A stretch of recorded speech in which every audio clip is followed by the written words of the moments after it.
Okay, 6:31. Susan, is the Facebook page running? It appears that it is. Okay, then we're ready to start, Burke.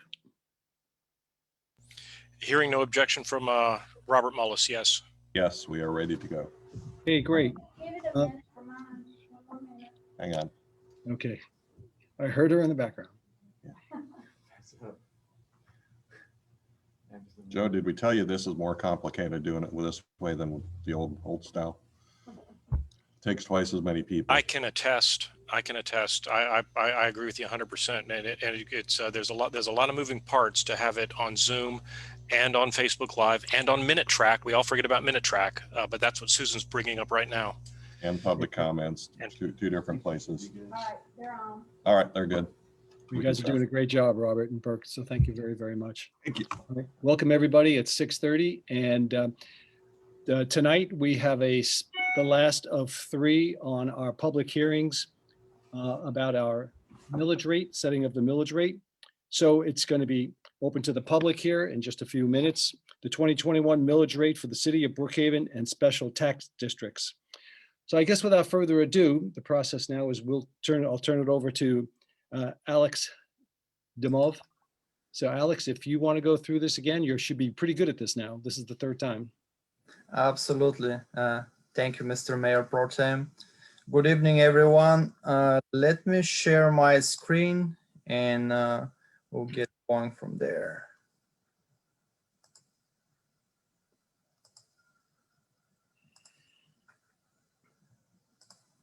Would you confirm that you're able to see my screen? I see it. It's a Roger. All right, thank you.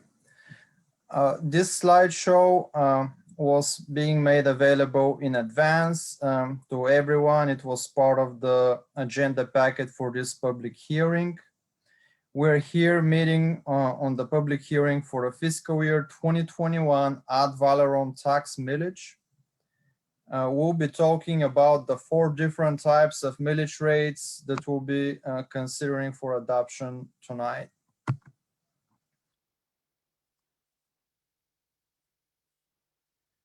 We're going to start with our general fund mill rate in accordance with state law. This meeting was advertised both in the local newspaper, The Champion, and in a prominent place on the city's official website more than a week before the first public hearing, which was conducted back in July the 15th at 7 p.m. during the regular meeting for City Council. This will be the last of 3 required public hearings. On November 10th last year, the City Council adopted the 2021 budget, and we had a proposed mill rate of 2.74 mils, which is the same as the previous 5 fiscal years. The adopted budget that we projected was close to 11.1 million in property tax revenue. This year, we received a lower digest than what we projected, and the 2.74 mils will actually bringing about 10.9 million, or a variance of negative 195,725. We have to certify this millage to the county by July the 1st. We have added the 5-year history in the 2021 numbers to give you an idea of the growth of the city. As you can see, a mill rate of 2.74 will produce a modest net tax increase of 2.89% over the previous fiscal year. So where does our digest come from by category? About 63% is attributable to residential properties. Commercial accounts for about 36%, living 1% for industrial. The amounts above represent taxable values, meaning that these are assessed taxable values, meaning that these are at 40% from the actual property values. And the figures do not include public utilities or motor vehicles. This year we had close to 213 million worth of growth. This growth resulted from about 59% or 126.3 million in reassessments or revaluations, and the real growth accounts for about 41% or 86.4 million. Here is how our tax bill adds up based on last year's figures. As we know, none of this year's millage rates have been sent to the county yet. As mentioned earlier, it will probably not happen until July 1st, which is coming up very shortly. However, you can see that Brookhaven's operating millage based on the prior year's number is less than 7% of the total that the property owner will be paying. Our bonds are 1.42% of the total, with the remainder being primarily the Cobb County Schools operations with 57.56%, the Cobb County operations with 23.36%, and the Cobb County Fire accounting for 6.96%. This next screen shows a comparison between a property that came in at the inception of the city and it was valued at $500,000 at the time, and it had its value frozen, versus a property that would have not been homesteaded or a property that is non-frozen. The real number to take into consideration and to take a look at would be at the bottom right portion of corner of the slide, and if you compare 2020 to 2021, you can see all across the adopted millage rate of 2.74 mils, and the tax rates from 2020 to 2021 showing that they dropped by approximately $11. That is due to us increasing the homestead exemption. So the savings that some properties are going to have based on the assessment freeze and the exemptions, all that considered, the average bill would be $444, and that is savings of $438. So the actual bill is less than the total for actual bill would be less than the total savings. The cumulative savings of a property owner that has been homesteaded since the inception of the city would be $2,534 due to the freeze. Some of the important takeaways that we have are that the property tax for homesteaded residents will not increase. In fact, since the inception of the city, those taxes have decreased. The city of Brookhaven has the lowest millage rate in the Cobb County, and the city has incorporated the second year of the exemption increases. And because of that second year of exemption increases, each property owner will have approximately $11 in additional savings. Our recommendation based on all of this information is to maintain the millage at 2.74 mils, which is the same as the adopted rate since 2016.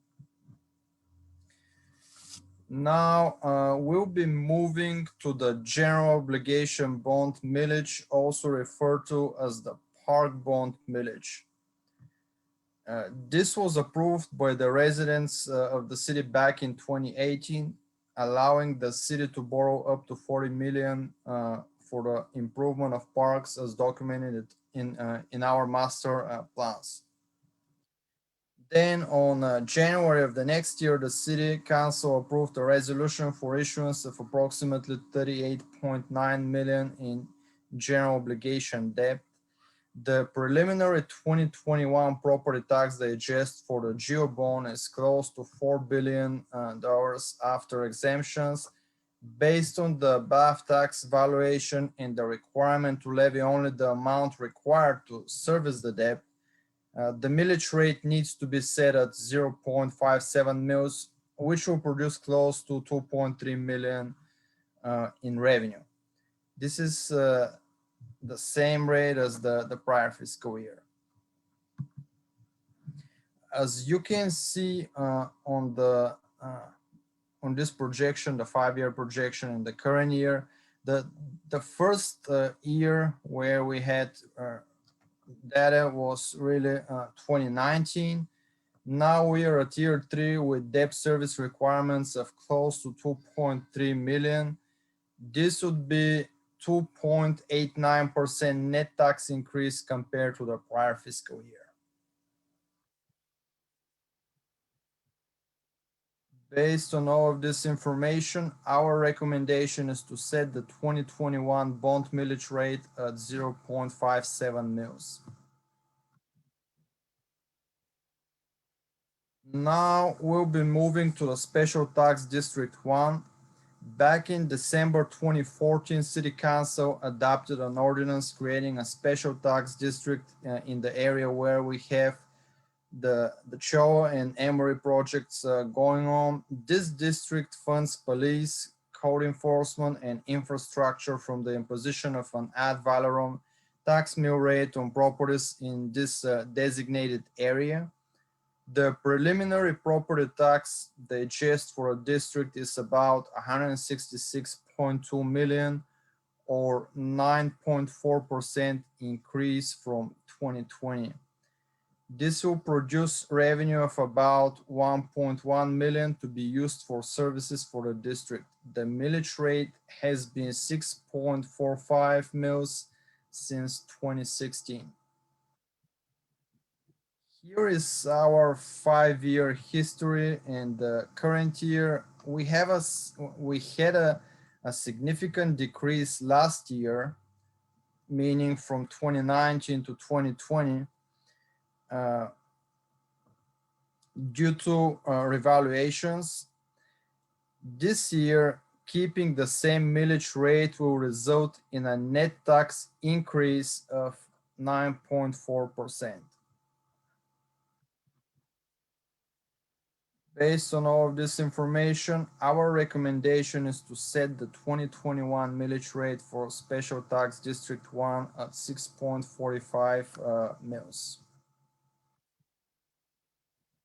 Now we'll be moving to the La Vista Park Special District.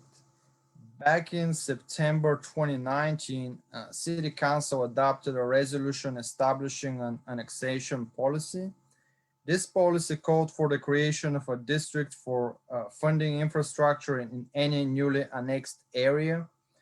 On December 2019, the City Council adopted an ordinance annexing the La Vista Park neighborhood into the city. Annexation brings property into Brookhaven at its prior year appraised value. What this means is that there is no look-back period with respect to exemptions on the property, including the city freeze exemption. The preliminary 2021 digest for a district is about 120.3 million after exemptions. This will produce about 421,000 in revenue to be used for services for a district if the millage rate remains the same as in year 2020. Since this is a fairly new district, we do not have a lot of historical data, and all we have is the prior year, which is 2020. Adopting the same millage rate as 2020 will result in a net tax increase of 0.8%. Our recommendation is to set the 2021 millage rate for the La Vista district at 3.5 mils.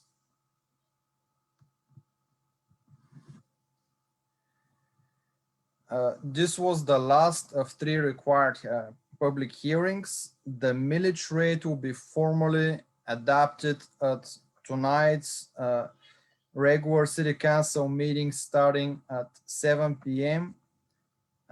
This concludes my presentation, and at this point, I'll be happy to take any questions.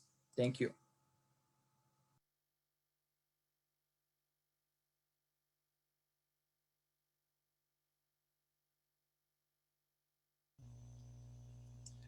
You're on mute, Councilmember Gebbia. I promise to do it only once per meeting. We'll move it now to the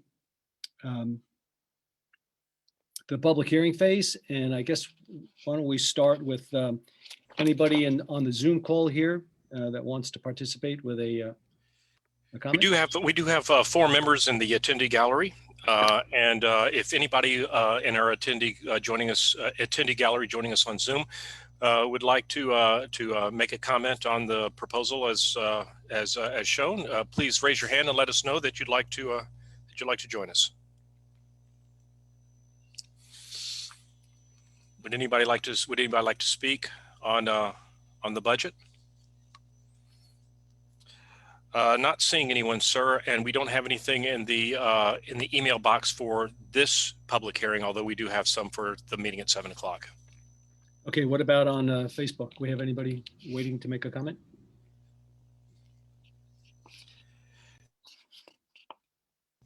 No, sir, we do not. All right, Robert and Susan, do you have anybody else through any of your other? No, none. Okay, well then this would conclude our public hearings for the millage rate setting for the year 2021. We've performed 3 now, according to law.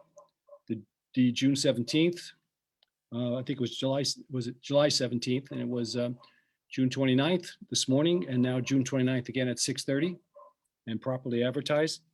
So with that, at 3:48, I'm going to adjourn this public hearing.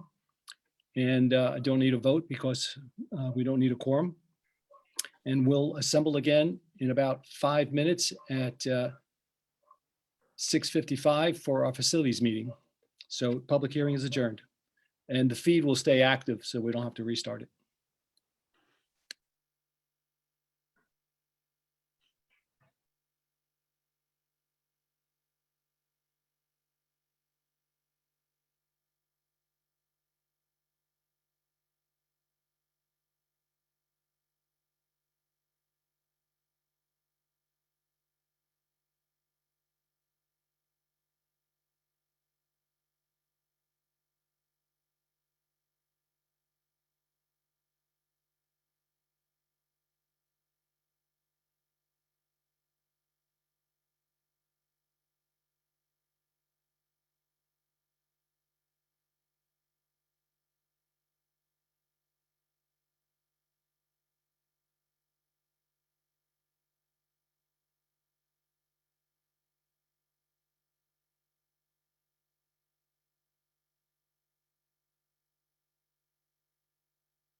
Okay, we ready to begin here? Susan and Robert?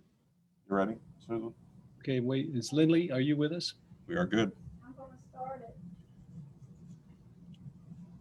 Thank you. Okay, it's 6:55. I said 3:48 before because I never changed the clock on my computer back from Pacific time, so fell into that hole. Anyway, this is a special called meeting for the Brookhaven's facility. I'm Joe Gebbia, Vice Chairman, and I'm sitting in tonight for John Ernst, Chairman, who is unable to attend. And just for notification purposes, anybody that wants to view this, the same with our regular meeting, it's at www.brookhavenga.gov or on Facebook at facebook.com/brookhavengagov. So I'll start off with a roll call. Susan? Yes, our chairman, John Ernst, is not here. Vice Chairman Joe Gebbia, Here. Member Lindley Jones. Member Lindley is present. Okay. Member John Park. Here. Member Madeline Simmons. Is she there? We'll be late. Okay. All right, Mr. Bosch will have to answer about the quorum. We have a quorum under the rules of the charter, Madam Clerk. Thank you. All right. May I have a motion, please, to approve the May 4th, 2021 Brookhaven Facilities Authority Special Called Meeting minutes? I move to approve the minutes of May 4th, 2021. Second, made by John, seconded by Lindley. Guys are going to go back and forth all night. I'll take a vote. To approve? Aye. Aye. Okay, I can vote in the chair. That's 3-all, and it passes. So the new business tonight is consideration and approval of an intergovernmental agreement with the city of Brookhaven for the purchase of real property. And I'm going to turn it over to our city attorney, Chris Balch. Chris, the floor is yours. Thank you, Mr. Chairman. Members of the Facilities Authority, this is an intergovernmental agreement with the city to provide a revenue source and funding for the purchase of the Rita's Cleaners property on Dresden Drive. The seller offered to allow the city to make this purchase with some payments made over time in order to be able to take advantage of that benefit. The purchase actually needs to be done by this authority, and there needs to be an agreement with the city to provide funds and then a repayment source for those funds. This intergovernmental agreement accomplishes all of those missions and allows the Facilities Authority to close on this purchase tomorrow. Okay, and that's it. We appreciate that clarification. Are there any questions that either John or Lindley have? Okay, great. This is just informative. This is not an action item. We will not be taking any further action, and this is on Mr. the Chairman, agenda. excuse me. Yes, You will need to vote to approve the intergovernmental agreement so that the city can then also vote on it at your regular meeting and have a binding contract. okay, thank you for the clarification. Do I have a motion to, I move to approve Second. agreement and with the city of Brookhaven for the purchase of real property. and Lindley, second? Second. Okay, so made by John, seconded by Lindley. Let's take a vote. Everybody in favor, say aye. and raise your hand. Aye. Okay, that's 3-0, which is sufficient. This passes. That concludes our business tonight for the Facilities Authority. Back the motion. It's now adjourned. So it's 7 o'clock. we'll move directly into our meeting if everybody is ready. Put this aside. Okay. Regular meeting. Same contact information said before, which is fine. Let's start with a moment of silence right now. Thank you.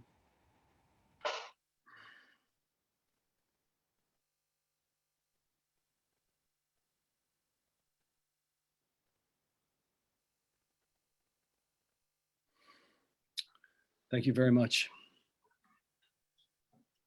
All right, so I'm calling the meeting now to order. Susan, would you please follow through with roll call?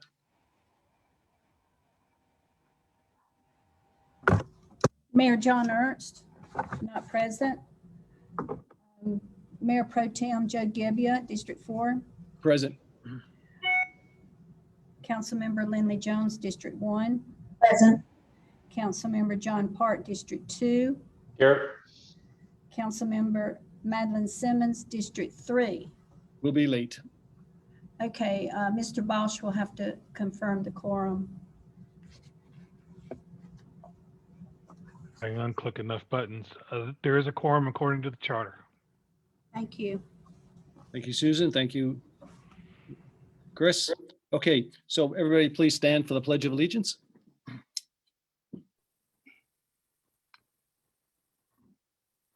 I pledge allegiance to the flag of the United States of America and to the republic for which it stands, one nation, under God, indivisible, with liberty and justice for all.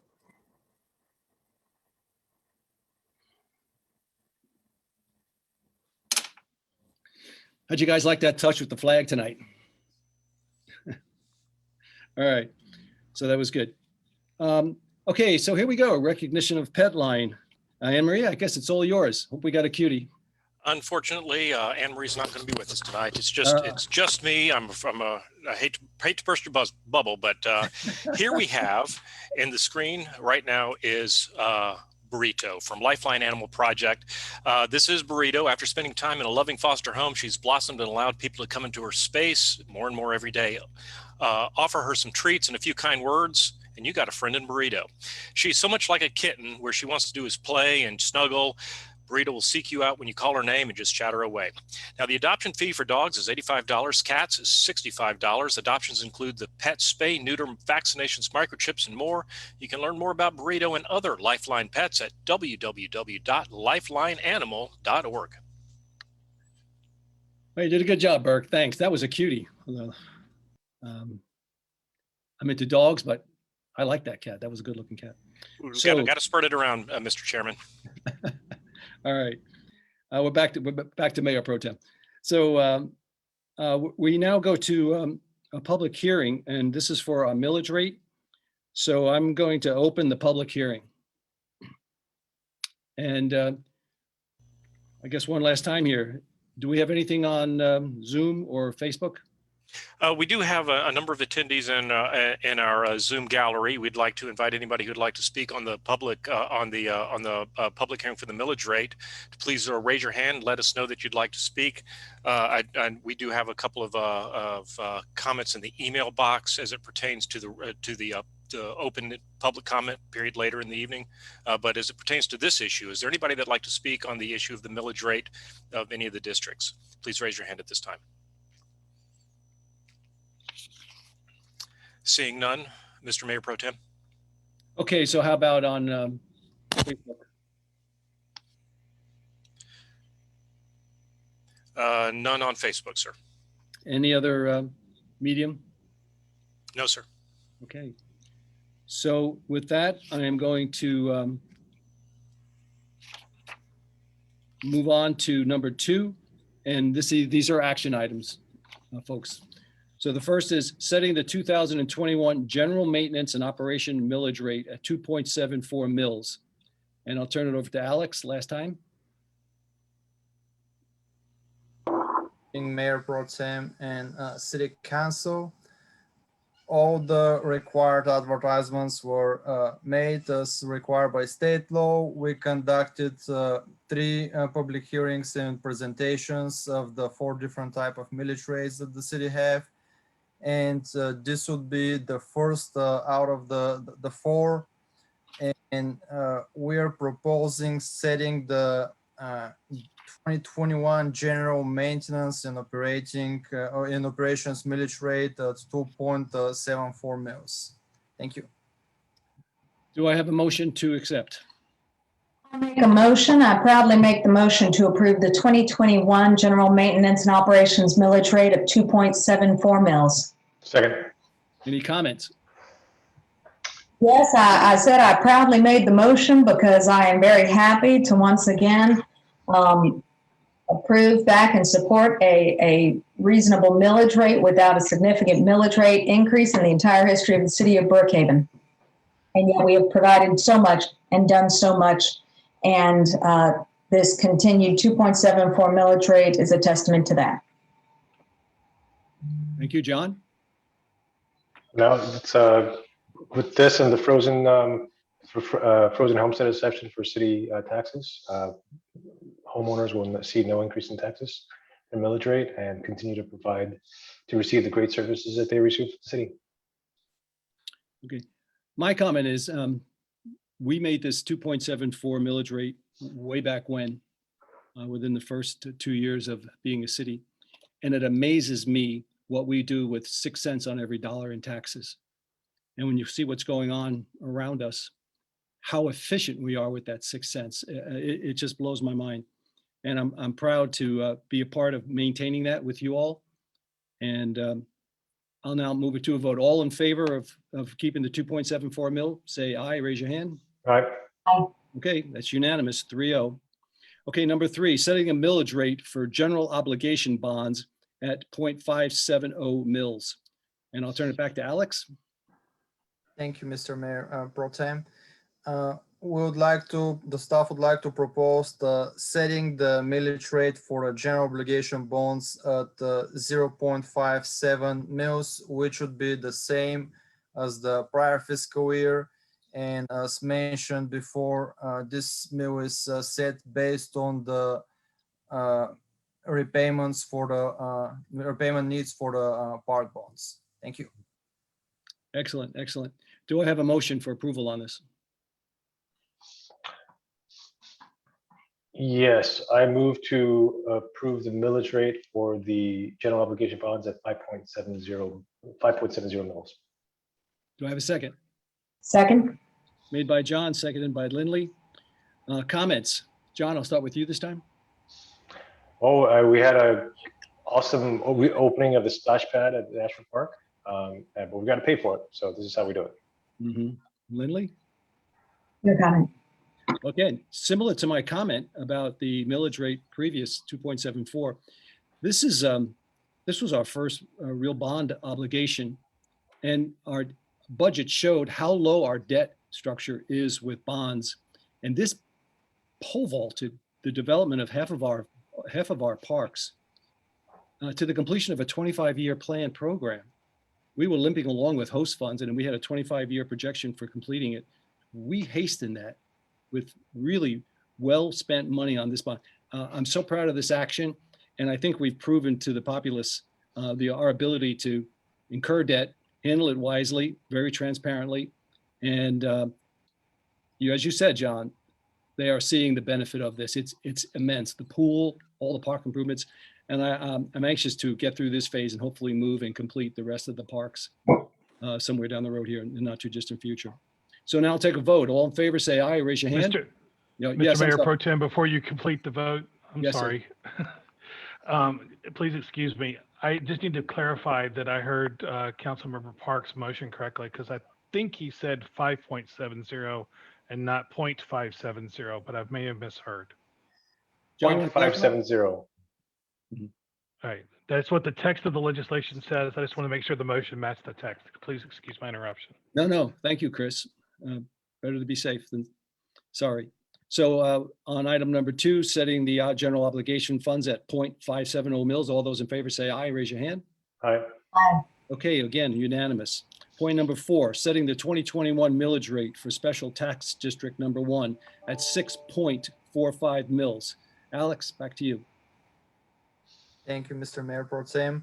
the staff would like to recommend setting the 2021 millage rate for the special tax District 1 at 6.45 mils, which is the same as the previous fiscal year. Thank you. Great.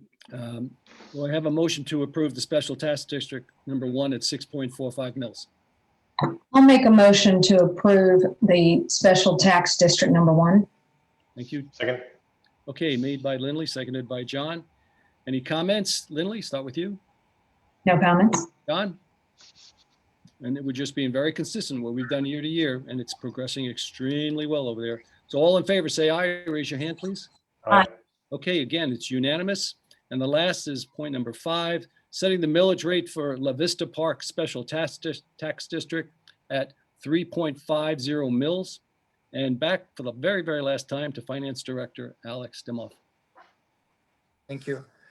We would like to recommend setting the millage rate for the La Vista Park District at 3.50 mils, which would be the same as the previous fiscal year. Thank you.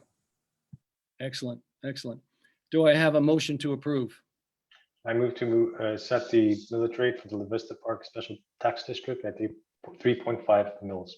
Do I have a second? Second? Okay, any comment? John? And Lindley? No comment.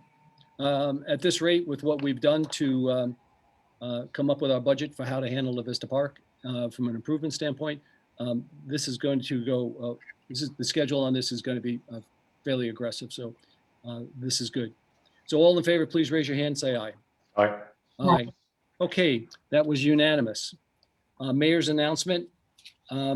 As I said during work session, I'm just going to ask, and I said in my prayer tonight, to really bless all of the folks down in South Florida who are victims of that terrible tragedy with the collapse of the condo building. And let's pray for a miracle that that their lives there yet to be saved. It's so horrific. I'm going to extend this to Lindley and John if you do want to add anything. Thank you. I appreciate that. I just share your sentiment. I don't know if you intend for us to go ahead with any announcements on the different topics that we have. Such as? I wanted to go ahead and announce that for those who may see the markings on the road on Ashford Dunwoody and on Johnson Ferry Road, the areas that are circled, those are areas where we will be getting potholes filled in District 1. So look forward to getting those roads fixed up in the very, very near future. And you can also look forward to continued construction of the Murphy Candler Community Green Space, which will provide yet another community gathering area at Murphy Candler Park, funded by our park bond that we approved the rate on this evening. And we are continuing also the construction of the intersection, which can now continue apace now that we have had the utilities approve the intersection of Peachtree Road and Ashford Dunwoody Road. We had some delays with those utility improvements, and that's why that's been delayed a little bit. But we have a lot exciting going on in District 1. Thank you, Mayor Pro Tem. Quite welcome. John, any announcements on your part? No, just sharing your sentiment about the horrible accident in South Florida. Yeah. Okay. Well, thank you, both of you. All right. So we'll move on now from mayor's announcements to appointments. And we have a resolution ID number 4470, a resolution appointing members to the Brookhaven Arts and Cultural Commission. Am I turning this over to you, Patrice, or to Patty? Patty, there you are. I'm here. Oh, I think this is you, right?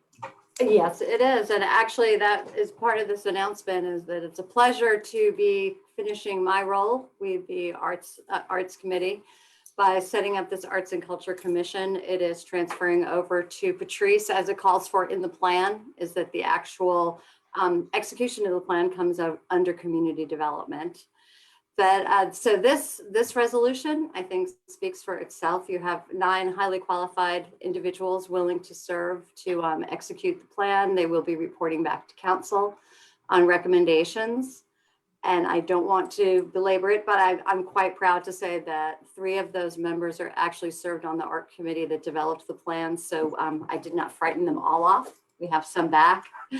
And it's taken a while, but I think you have a very talented group here. I look forward to transitioning and seeing things turn out the way y'all planned. For sure.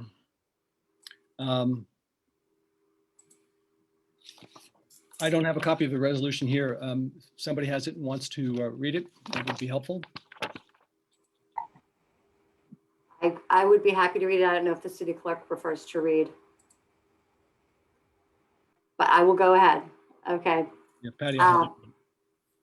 Whereas the city of Brookhaven, Georgia was duly incorporated on December 7th, 2012, and whereas the city's 2034 comprehensive plan calls for community building efforts and specifically mentions growing the city's arts and cultural offerings, whereas the 2034 comprehensive plan, community work plan calls for A, developing a public art program, B, implementing a public art program, C, identifying incentives for incorporation of public art in private development, whereas the mayor and council adopted Arts Brookhaven, a vision for culture and creativity in our community, and resolution 2020-0110, calling for the establishment of the Brookhaven Arts and Culture Commission in order to provide citizen and regional expertise to advise, make recommendations, report, and support the implementation of the plan. And whereas the following individuals have expressed their desire to serve on the Brookhaven Arts and Culture Commission and have been recommended by council and or their associated organizations, it is the desire of mayor and council to appoint them for the designated terms. Voting members would be Chairperson Laura Kiefer, District 1, Tim Scarborough, District 2, Kimberly Landers, District 3, Glenn Phillips, District 4, Sally Epstein, Explore Brookhaven, Shahan Williams, Oglethorpe University, Elizabeth Peterson, Latin American Association, Jessica Martinez, and We Love Buhai, Lily Pabian. And their terms are noted. Now therefore be it resolved by the mayor and council of the city of Brookhaven to appoint the members as listed and per the administration and organization outlined in resolution 21-0110, and that these individuals are commended for their willingness to serve, and that their first meeting of the Brookhaven Arts and Culture Commission should be set no later than August 30, 2021. Excellent. Excellent. Thank you very much, Patty, for doing that. So I'm going to go ahead. We'll take a motion and then we'll have conversation. So can I have a motion to approve resolution ID number 4470? You're muted, Lindley. I move to approve RES 2021-06-08. Thank you. Then I will second. You mute. You have to wait in line. John, you jumped right on that one. I saw that. All right, great. So let's have conversation on this. John, I'll let you go first this time. I think it's a great qualified slate of individuals that will serve, and I'm very happy that we have such a talented group. Lindley. I certainly second my appreciation for the talents among the group, and I'm really looking forward to them leaving that imprint on the city, and I know it will be impactful, and I know it will be really special with some of the projects that they identified that they will be working on. So that's an exciting undertaking. Thank you for those comments. This has been something that has been in the works for some time, and this is huge. It's not just something that's passé here. This is going to have a tremendous impact on the city of Brookhaven going down the road. It's been a 2-year process, so I want to take a time here to acknowledge the folks that helped create the environment and the process that got us where we are today. So these individuals appointed to advise the city on a strategy for advancing the arts spent 24 months developing Arts Brookhaven, a plan for culture and creativity in our community. The committee completed their work at the height of the COVID-19 pandemic in the summer of 2020 and delivered the document to council 1 month ahead of schedule. The appointment of the commission really would not be happening without their foresight and commitment to delivering the best possible plan for Brookhaven. I want to just take a moment here and I want to acknowledge each individual for their tremendous participation in this. Paul Kennedy, Tim Scarborough, Kelly Marsh, Elizabeth Peterson, Sally Epstein, Mary Ellen Imlay, Robert Kinsey, Iaxa Pasquale, Pavan Iyer, and Lily Pabian. We owe a great deal of gratitude to these folks for their contribution in getting us to where we are today. And John was right. If anybody takes the time to read the bio of those that have been selected, we have expertise regionally and citywide that this is going to be a very, very powerful arts commission here for the city of Brookhaven. And lastly, I just want to say every recipe always usually has a magic ingredient. And I would be remiss if I didn't say, I believe the magic ingredient in this recipe was Patty Hansen. And I think we owe her a great deal of gratitude and thanks for the hard work she did to help bring this about. Your level of professionalism, Patty, really enabled this to reach tremendous heights. And on behalf of council, I want to say thank you sincerely. That is very kind of you, and it is a pleasure to be doing my job. It really is. With such talented people. Thank you. I'm just going to make a personal comment now. Last thing is, as you all probably are aware, my son started a business in San Francisco as an art major. And it was the first time a company started with art majors handling the executive roles. They were so successful, every company now incorporates art in San Francisco in their management team. That's how impactful this can be. And I think everything that gets done in Brookhaven going on down the road here in the not too distant future, art is going to touch every project. And it's going to have a great bearing on the quality of life and our branding. So again, with that, I'll now take the vote to approve the resolution ID 4470. All in favor, say aye, raise your hand. Aye. Okay, that was unanimous. Excellent, guys. Thank you very, very much. Thank you. So now we'll move on to agenda announcements. I have an agenda request. Yes. You know, typically when we meet in person, which I'm looking forward to doing again in the very, very near future, but when we have people who attend public comment, if they want to linger and speak to us after the council meeting, we can just do that right there in chambers. And Zoom is not really allowed for that, or we haven't taken advantage of that. And so my request is that following this evening's council meeting, if there are any constituents of mine or otherwise who would like to visit with me by Zoom, could we keep this Zoom link open and allow them to access it in that way so that we can do that? I'll defer to Chris on this one.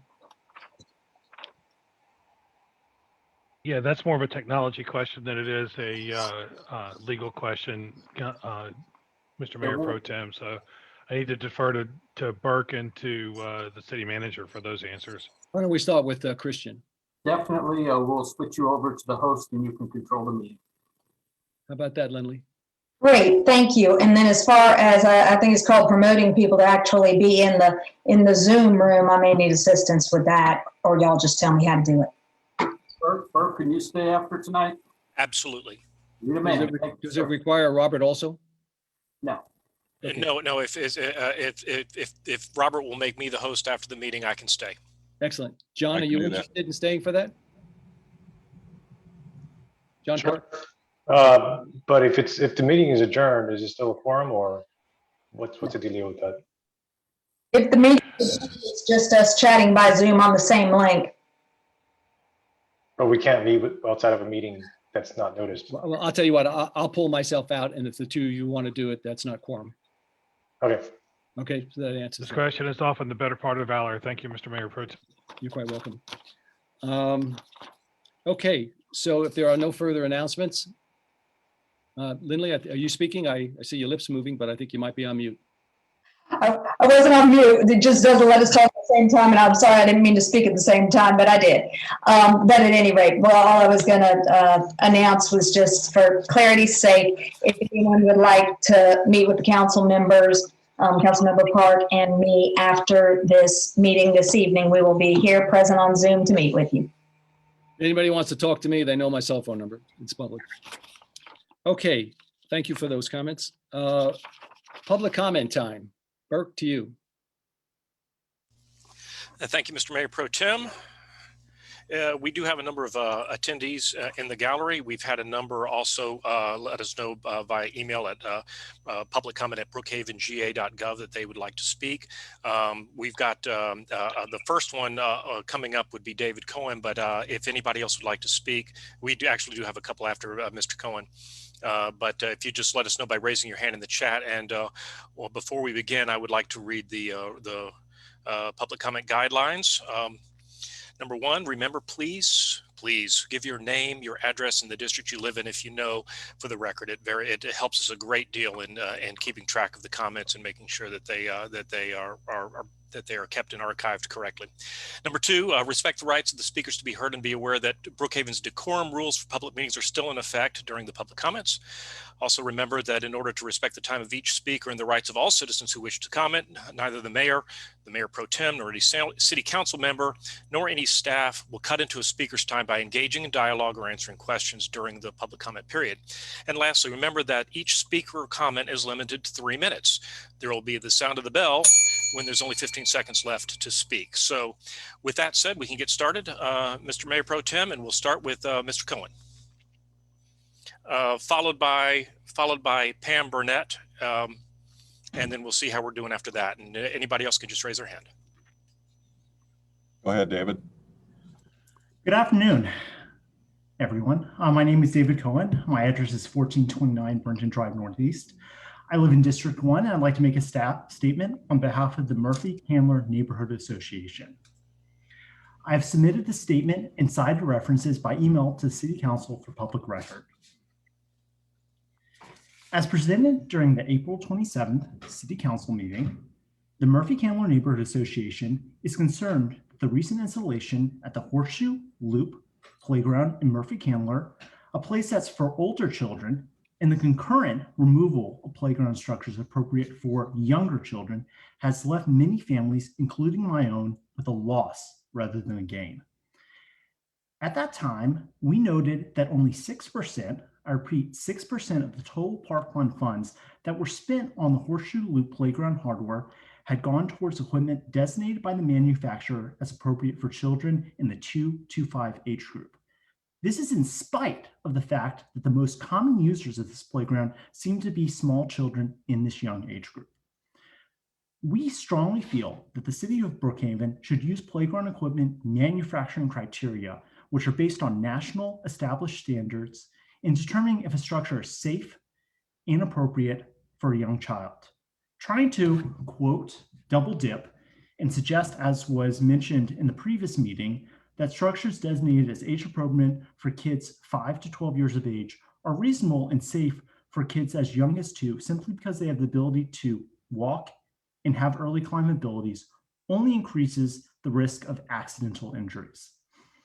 Having age-appropriate playground structures for both 2 to 5-year-olds and 5 to 12 age groups provide benefits to all families in Brookhaven and has been consistently used for other new Brookhaven playgrounds, including most recently when the City Council approved Langford Park's master plan in March.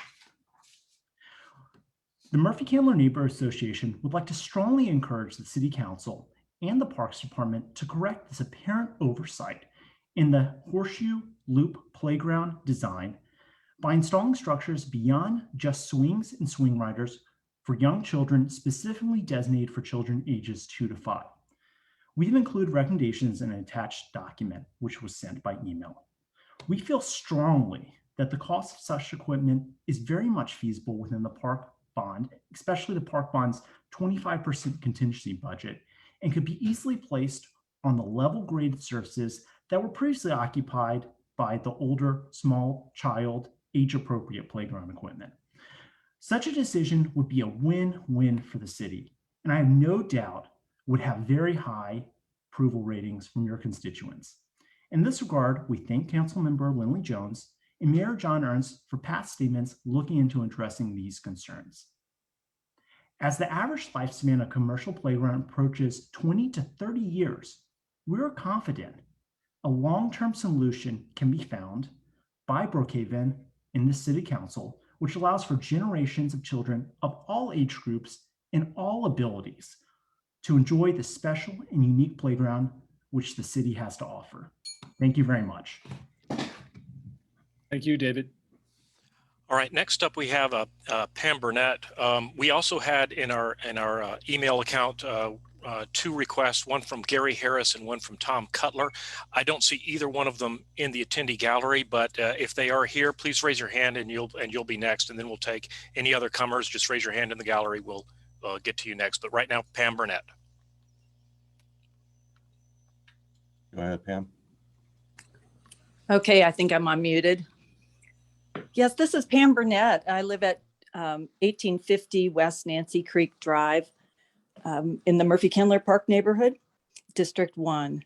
And you've heard me before, and my concern is really continues to be the parking lot that's planned for the interior of Murphy Kindler Park along the Horseshoe Loop. And I'm so concerned about the public safety aspect, but I'm also very concerned about the environmental aspect of dumping gravel in an area that is going to be attracting cars right next to the playground. My concerns don't go away. I still want to remind you all that we had a petition gathered over 800 signatures last summer from District 1, people concerned about the same thing that I am.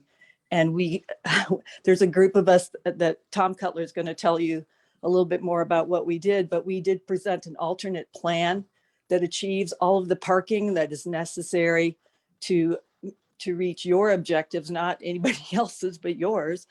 But we deliberately drew up a different plan, presented it, and have gotten nowhere.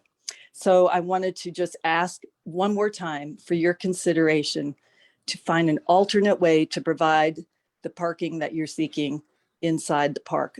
Please leave cars out of the park. Thank you.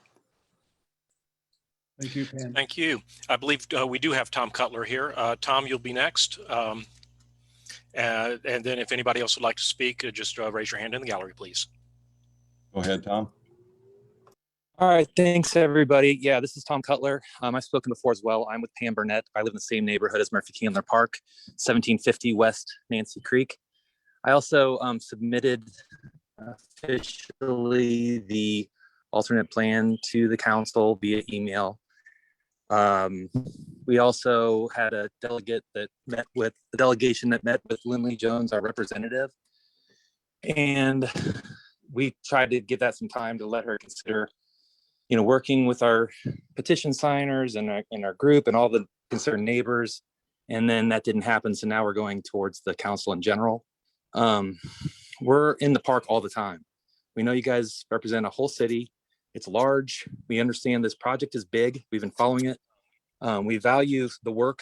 I voted for the bond. I talked with Mayor Ernst at length about it. And then when I found out they're, going to open up the loop road towards traffic and parking, is when I dug my heels in. It's based on a conversation I had with Sean Green, who is one of the founders of the Beltline. I called him right away and said, what do I do? And he basically said, fight it. You have to. So that's what we're doing. We have a group. We've been organized. We're going to continue to organize, and we're going to do what we can to make our what we think are very reasonable requests heard and acted upon. And I urge you guys to all look at the plans. It's not a major changes. It's basically just putting more parking towards the streets, which is where the parking is everywhere else in the park. This is putting parking down towards the lake is just unacceptable. It doesn't benefit the park users that like to have serenity, peace, quiet, and reflection when you have to dodge cars, deal with their pollution, and all the other problems that happen when you have a 2,000-pound motorized vehicle. So please consider all the users of the park. I know that a lot of this is being driven by the concerns that the sports leagues and the neighborhood around the sports league have with random parking issues. But this is just a knee-jerk reaction to that, and it's not a good one. I've said it before. I'm not a big person that complains. I'm not a big person against government. I love government. I enjoy working with the city of Brookhaven, except for on this issue, because I feel like we're not being heard. We have very real concerns. This is something that can be addressed, like we pointed out, by getting a landscape architect involved. So please look at the plans. Please consider working as a group, maybe getting with Lindley and seeing where she stands on this, and just come to terms with it, because it's not going away. We understand bids are being received right now, and we're getting the word out. We're going to share the plans with the, society and citizens and residents everywhere. And we're digging in our heels just like you guys are. So please change your mind. Thank you. Thank you, Tom. Thank you. And I just wanted to point out that the documents that were referred to by Mr. Cutler and by Mr. Cohen have been forwarded to the clerk's office, also to the entire mayor and council. We also, Gary Harris. Gary Harris has joined us. He was actually first. We have Lori Gray that also sent in an email just a second ago. So we'll go with Gary Harris, then Lori Gray. Go ahead, Gary. Good evening. Can everybody hear me? Yes. First of all, thank you guys for letting us speak. Thank you again for hearing us. My name is Gary Harris. I live at 4114 Nancy Creek Way. I live up the hill from Murphy Candler Park. I have for the last 14 years. At Hampton Hall, this has been my community for close to 30 years. The entire neighborhood here is an objection to what's going on here at this park. Between letting cars come in the park, between bringing safety in the park, opening up the Mayor Ernst and Lindley Jones tree cemetery that's been there since December and January of this year, where 100-plus-year-old trees were taken down and stumps have sat there to rot for the last 6 months. The impact this is having on what was a beautiful area of the park is awful. The playground renovation that's been done has been done incorrectly. The grounds there stay muddy and wet for days because they were done without appropriate drainage. It's all filthy and poorly taken care of as of now. And when you look at the parks and the cars, parks across the nation have removed vehicular traffic for pedestrian safety. It's a trend that's gone on in Piedmont Park, in New York City, in parks across our country, yet for some reason, our elected officials are doing what the community doesn't want and putting community members at risk by opening a road to bring vehicular traffic in where it does not belong. This community is aligned. Over 800 people have signed a protest saying they don't want this done. The community original park documents in 2015 blatantly stated, number 3, what we don't want in the park is an amphitheater. Yet our elected officials are insisting on bringing an amphitheater to a community that does not want it. The mayor has stated publicly that the objection had developed in the past were only a small few voices. However, over 800 people have signed the petition. We've also offered an alternate plan that was sort of brushed under the table by Lindley Jones. In one of these meetings, in one of these Zoom meetings, the mayor incorrectly addressed me. And I'm requesting an apology from the mayor and from the city, openly calling me a liar that I never tried to reach out to him. Yet I have submitted the documentation where I, over a public forum that he uses, attempted to be in touch with him. But to me, that just dictates how they are not listening to what is going on within our community and doing what they want to do and just trying to make the community feel better about it. I could go on, but I'm not going to.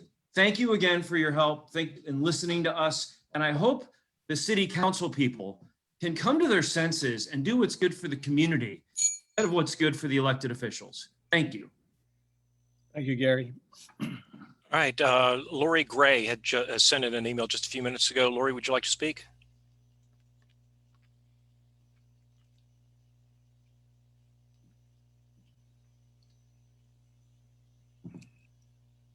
Okay, you're on. Okay, can you all hear me? Yes. Yes. Okay, terrific, thanks.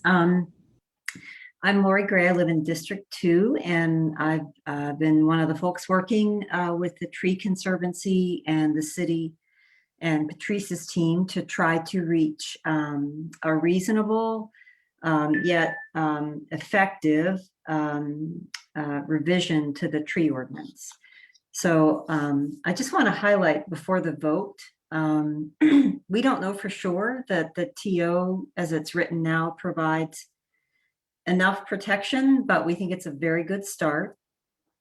And we're encouraged by that. And I just want to remind the council folks that the canopy survey was very, very illuminating in terms of the pace of the loss. So we know that single family residences represent over half, 52% of our land area and almost 80% of the tree canopy. Based on what we learned in the canopy, these statistics are mathematically true. The canopy shrank 6.3% since 2009, from 47 to 44%, with an even higher 8.7% loss in single family lots, or 5 points. Alarmingly, however, and additionally, the pace of the loss is actually increasing. While we had an 8.7% single family residential loss rate over the last 10 years, we actually allowed a 13.3% loss rate in the last 2 years alone. So if you extrapolate this out, a loss rate of 13% every 2 years, our canopy will shrink from 52% in 19 to 45% in this year, to 39% in 2023 and 34% in 2025. So I know it's really easy to be comforted by the canopy that we have remaining, but the pace and the direction is not on our side. So I hope and encourage you to vote for the tree ordinance. Thank you. Thank you very much. We don't have any other hands raised yet. If there's anybody else in the gallery, I just checked the email. There's nothing there. But if anybody else would like to speak during public comment, please raise your hand at this time.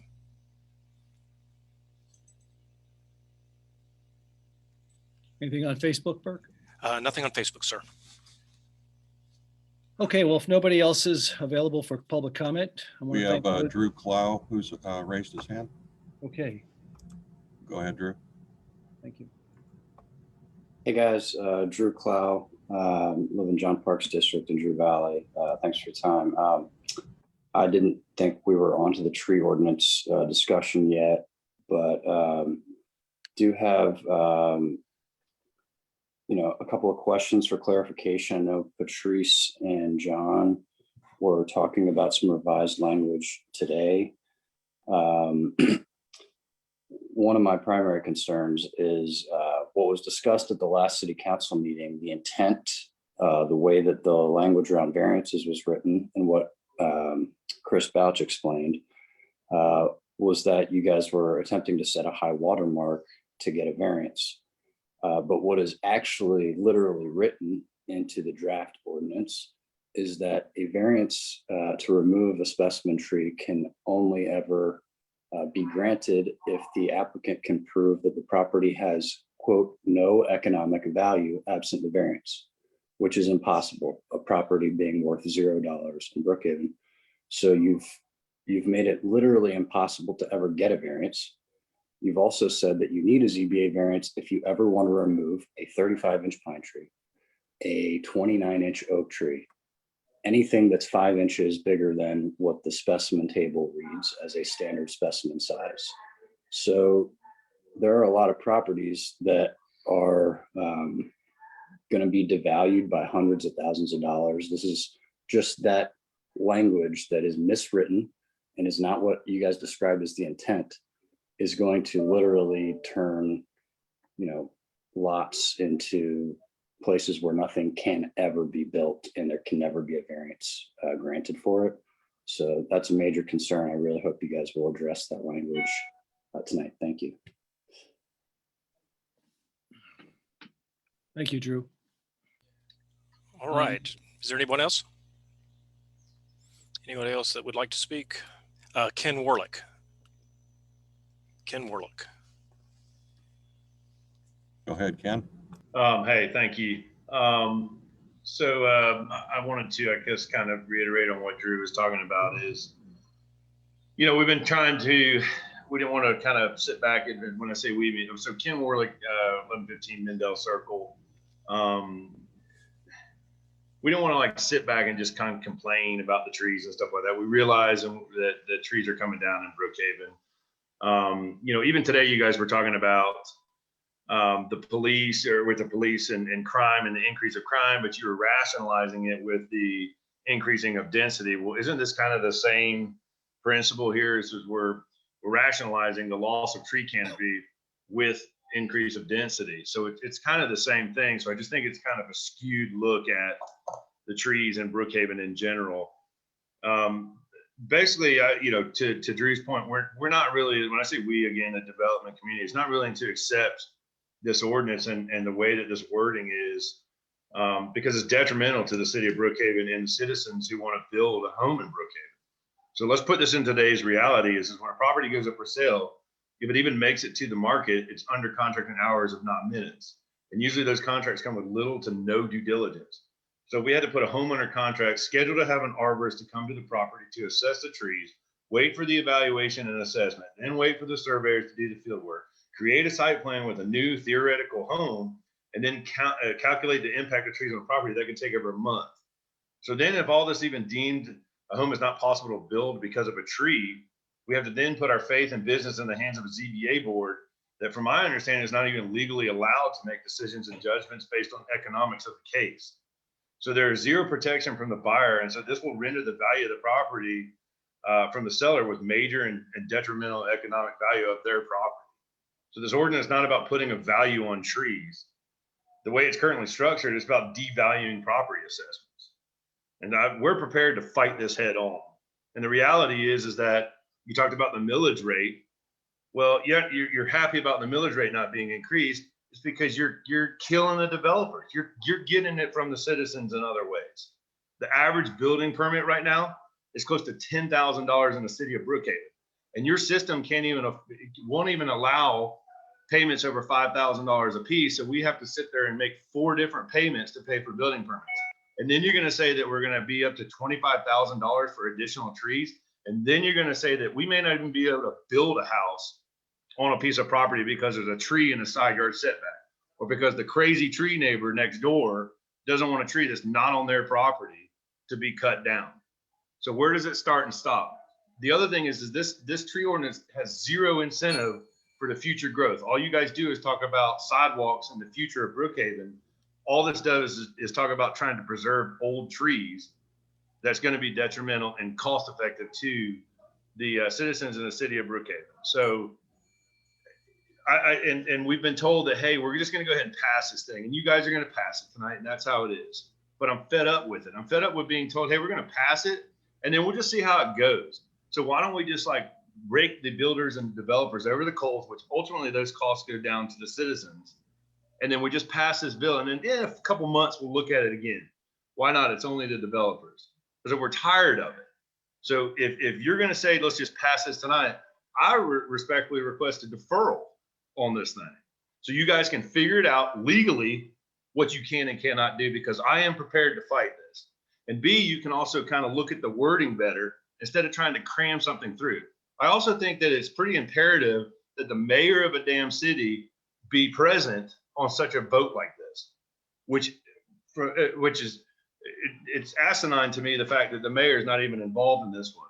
So I really think that you guys need to rethink this. And if you're going to do something that's going to be this detrimental to the city of Brookhaven, then you need to think about it longer and not just have a knee-jerk pass to try to push this thing through. Thank you. Thank you, Ken. Mr. Mayor Pro Tem, I don't see any other hands in the attendee gallery. Okay, well, thank you for coordinating that, Burke. Okay, well, that is that concludes public comment. We'll move on to the consent agenda. Can I have a motion for approval of the consent agenda? I move to approve the consent agenda. And do I have a second? Second. Okay, great. I just wanted to take a moment here for personal privilege, and I want to welcome Madeline. Hi. Hi, thank you. Thanks for coming. Of course. We appreciate having you here. So I have a motion. I have a second. All in favor, say aye and raise your hand, please. Hi. Okay, that's unanimous at 4-0. The chair is voting. Okay, we'll get to announcements on L. Any announcements? Madeline, we'll start with you. Great, thank you. First of all, I apologize to the audience for my tardiness this evening. Did want to thank everybody who tuned into my monthly town hall yesterday evening, Mondays with Madeline. My guest was Commissioner John Funny of the Social Justice, Race and Equity Commission. We had a lively discussion regarding what has gone on over the past year. The last time he was at one of our town halls, Mondays with Madeline, was June 2020 to talk about the formation potentially of a Social Justice, Race and Equity Commission. So we got to hear an update on that and everything that they have been doing and the great work that those commissioners have been doing on behalf of the city and the community of Brookhaven. So just wanted to thank everyone who attended and who sent in questions, and also to Commissioner Funny. That concludes my announcements. Thank you. John? I don't have anything. Lindley? I don't have anything in addition to the announcements I made previously. Okay, great. In the consent agenda, there was one section where there was an approval for an intergovernmental agreement with the Brookhaven. No, that's not the one I wanted to read. It's coming up. I pulled back my comment. I have no comments. All right, so that ends announcements, reports and presentations. Christian, is there anything on the agenda for here? No, sir, nothing beyond what we did in the work section. Okay, any old business? Not hearing any, we will move on, and we're on to new business. Okay, first, under new business, number one, we have consideration and approval of a purchase order to Excellior Construction for $504,390 for ITB 21-105. That's the Northeast Expressway Frontage Road Multi-Use Path Project. This is going to go to Don Sherrill from Public Works. And this is an action item. So Don, the floor is yours. Mayor Pro Tem, I Yes. think that's number 2, item number 2. We got an ordinance. The ordinance number 1. You may have an earlier version of the agenda. We moved it today to put the ordinance, the budget ordinance before that. What number was it previously? 6 or 7? It was number 7. I don't know what he's looking at. So if I could tee this up for Alex, there are 2 items on the regular agenda tonight related to the multi-use path on the Northeast Expressway that will connect the turnaround under 85 to Corporate Boulevard. This was a multi-use path called for and negotiated with the Community Investment Agreement with CHOA. In this particular case, CHOA is putting $300,000 towards the effort, and the city is picking up the balance. And I'll let Alex take it from here for the appropriation, and then the subsequent act will be done for the contract award to construct the multi-use path. Alex? Thank you, Mr. City Manager. Good evening, Mayor Pro Tem and City Council.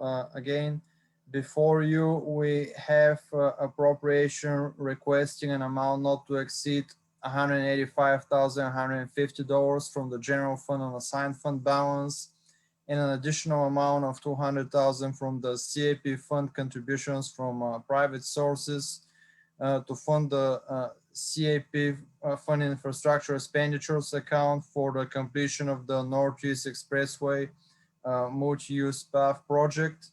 That project was initially set up back in 2020 with initial funding for the project provided from CHOA in the amount of $200,000, and as of today, the project balance is $119,240.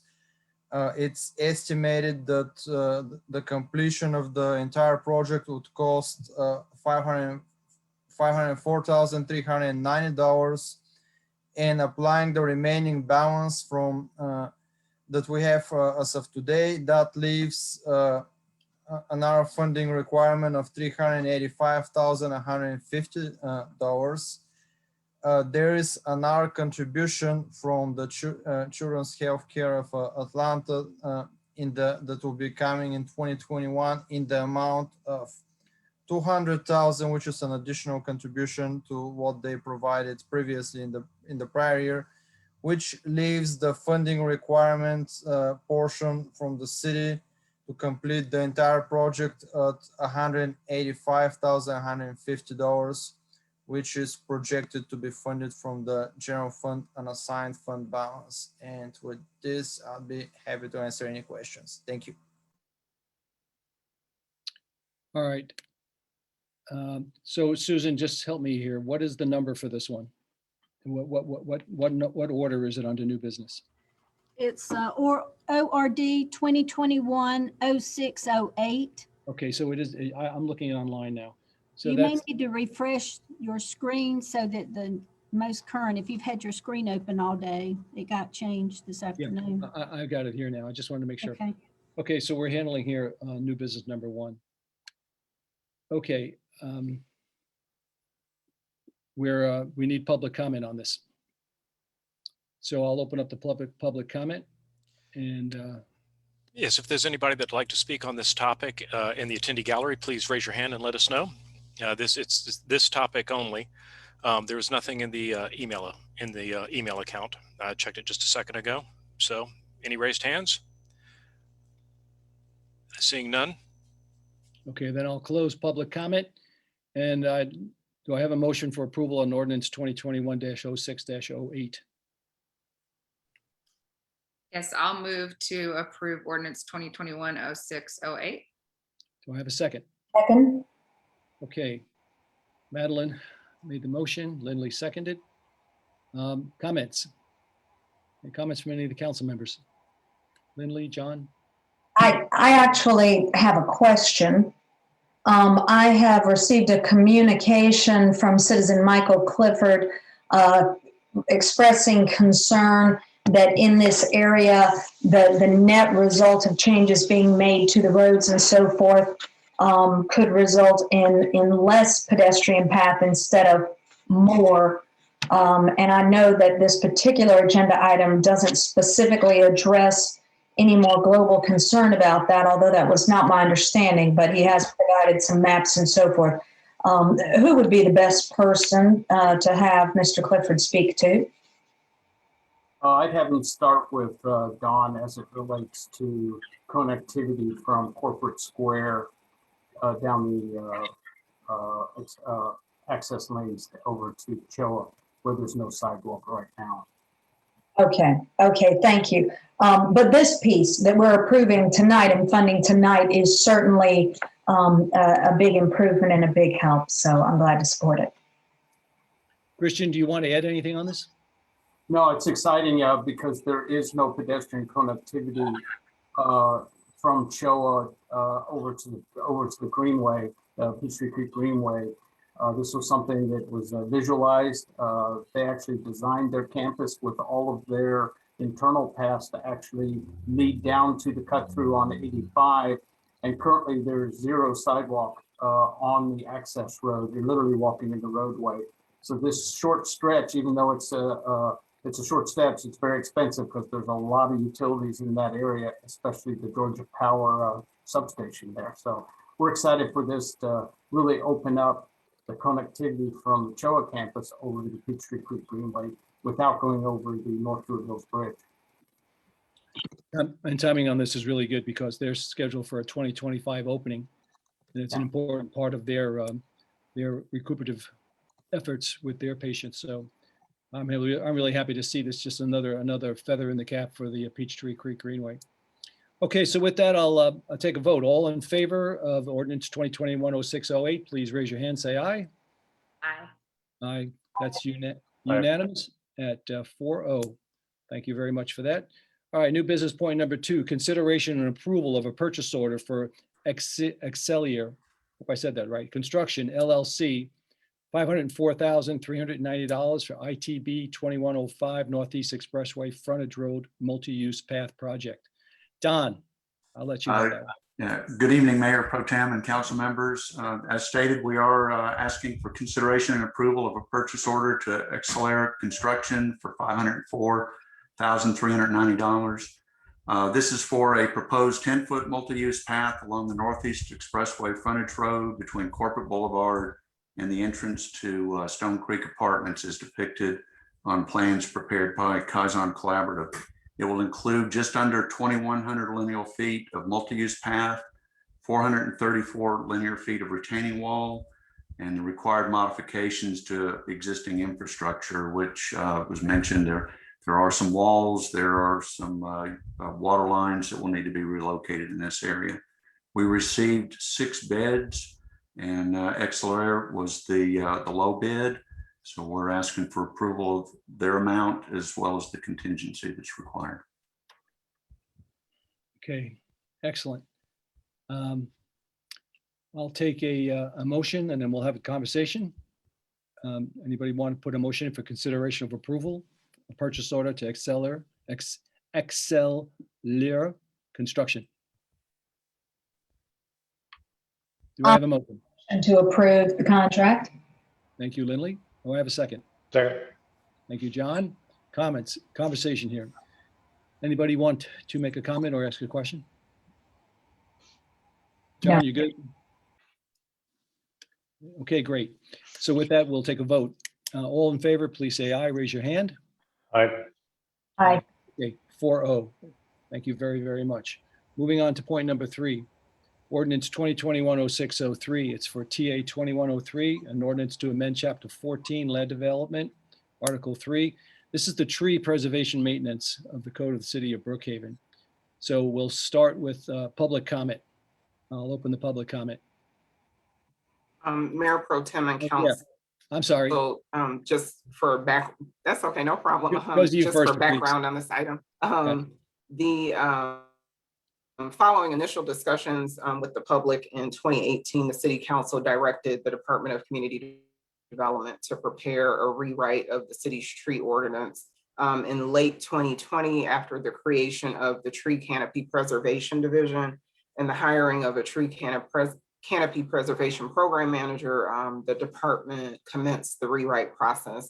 The primary goals of the project included striking a balance with the tree canopy management and new development, utilizing and improving upon existing efforts already being undertaken by the city, and fostering management of the city's tree canopy management program. Public engagement meetings were held in early 2021, and an initial draft of the ordinance was released on the project website in April. The draft was presented to the Planning Commission and the City Council in May and June for initial review and comment. At this time, the department is recommending adoption of the tree ordinance rewrite as presented. We did propose some modified language in section 1456 related to variances. And I will share my screen just so the public can have an opportunity to see it. And I did want to respond to Councilwoman Jones's question regarding the cherry blossoms being included in the specimen tree table. They are included in the understory section as part of the line that I read during work session. So that has been included. Again, staff is recommending approval as presented, subject to the update to section 1456, subsection B. That was 14-56, section B, correct? Yes, sir. Okay, thank you. All right, so now I'll open it for public hearing. All right, Mayor and Council, if there's anybody that would like to speak on this topic in the attendee gallery, please raise your hand and let us know. It's on this topic only. We have a hand raised, Gary Harris, followed by Drew Clough. I hope I'm pronouncing your name correctly, sir. Gary Harris made it in just before Drew Clough, and if anybody else would like to speak, just raise your hand. Gary?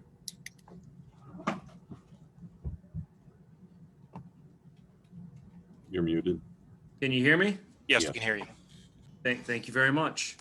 You know, I just want to talk for a moment about the beauty of our parks. You know, Murphy Candler, as an example, beautiful facility, over 160 species of different birds. I can't count the amount of trees, but I want to talk about the irony of you guys trying to pass a tree ordinance here, when as a council, you just authorized the city to cut down between 59 and 67 trees, dozens of which were over 100 years old.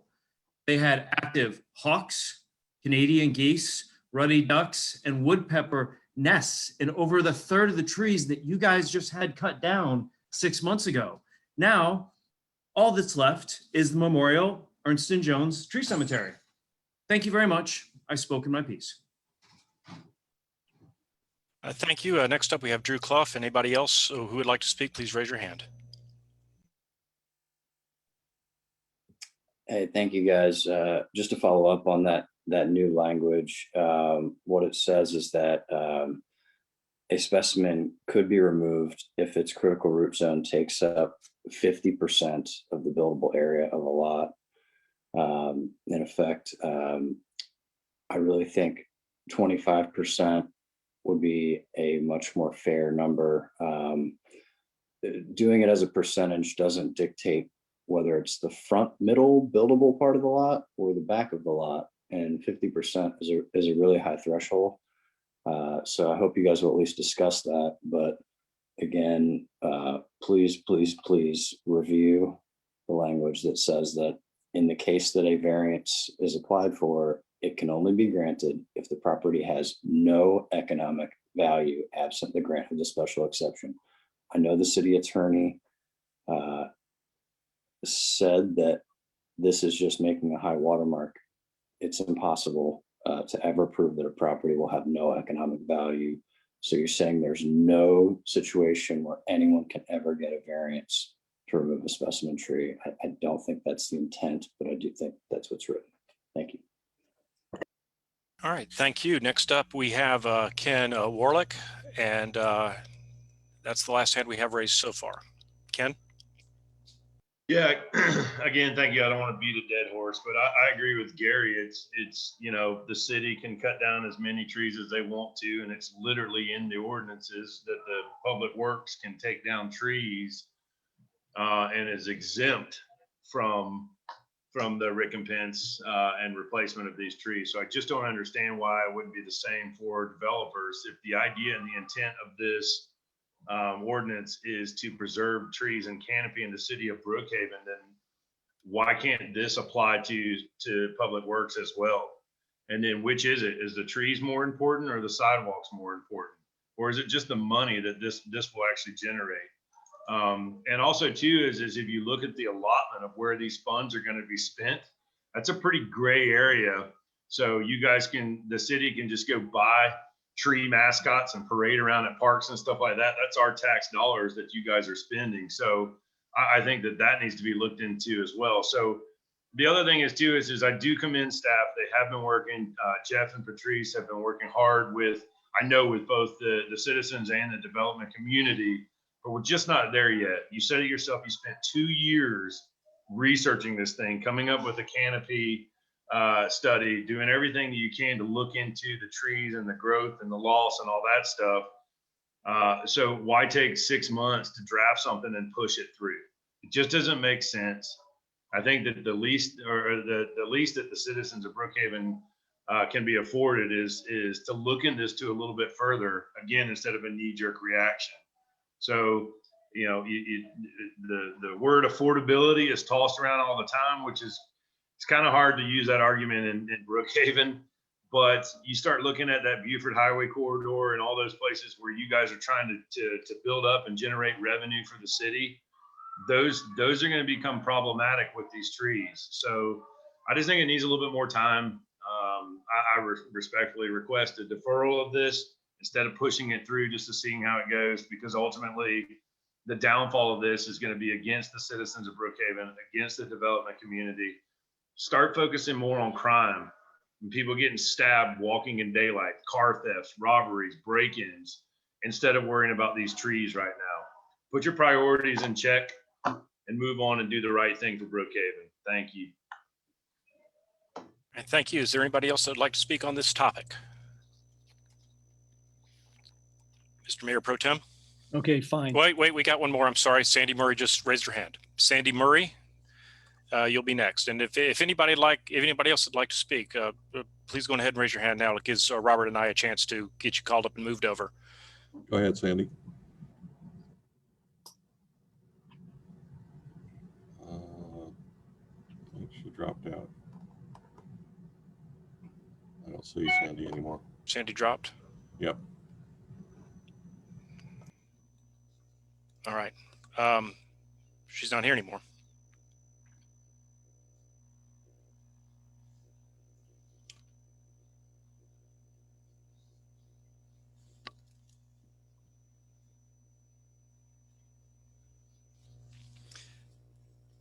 Okay, well, give it. Karsten Bodell.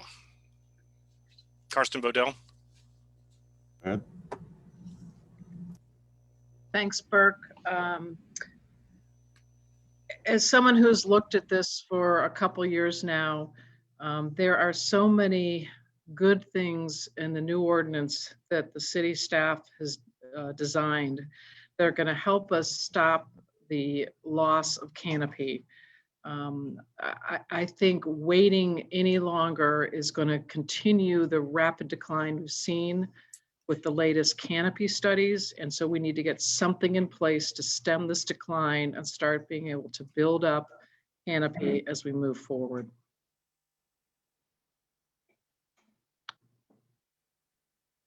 So I would urge the council to approve this tonight and have a ordinance in place that will help us stabilize. Thank you, Karsten. Okay. Anyone else? Going once, going twice. Mr. Mayor Pro Tem, I believe that wraps it up. Thank you. So that'll close public comment on TA 21-03. This is an action item.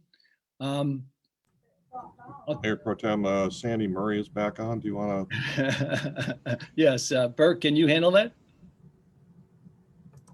That'll have to be Robert, but it'll get handled nonetheless. Sandy Murray, you'll be on in just a second. Sandy, go close ahead. out our public comment.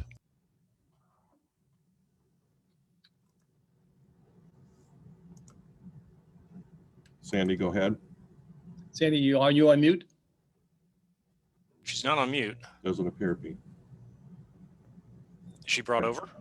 Technical difficulties. Oh, stand by.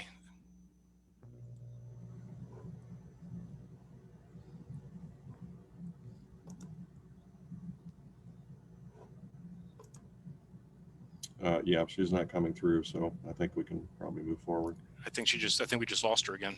She Yeah. just dropped.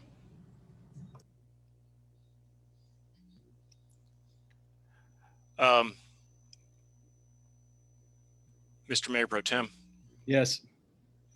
Hello. Oh, there she is. She's back. Okay, Sandy, you have the floor.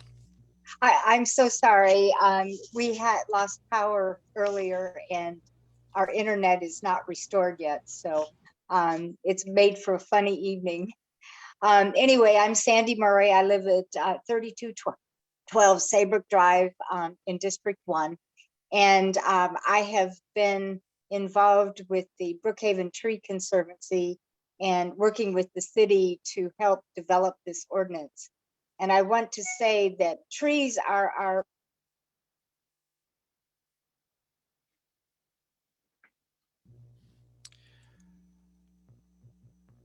And I think we lost her again.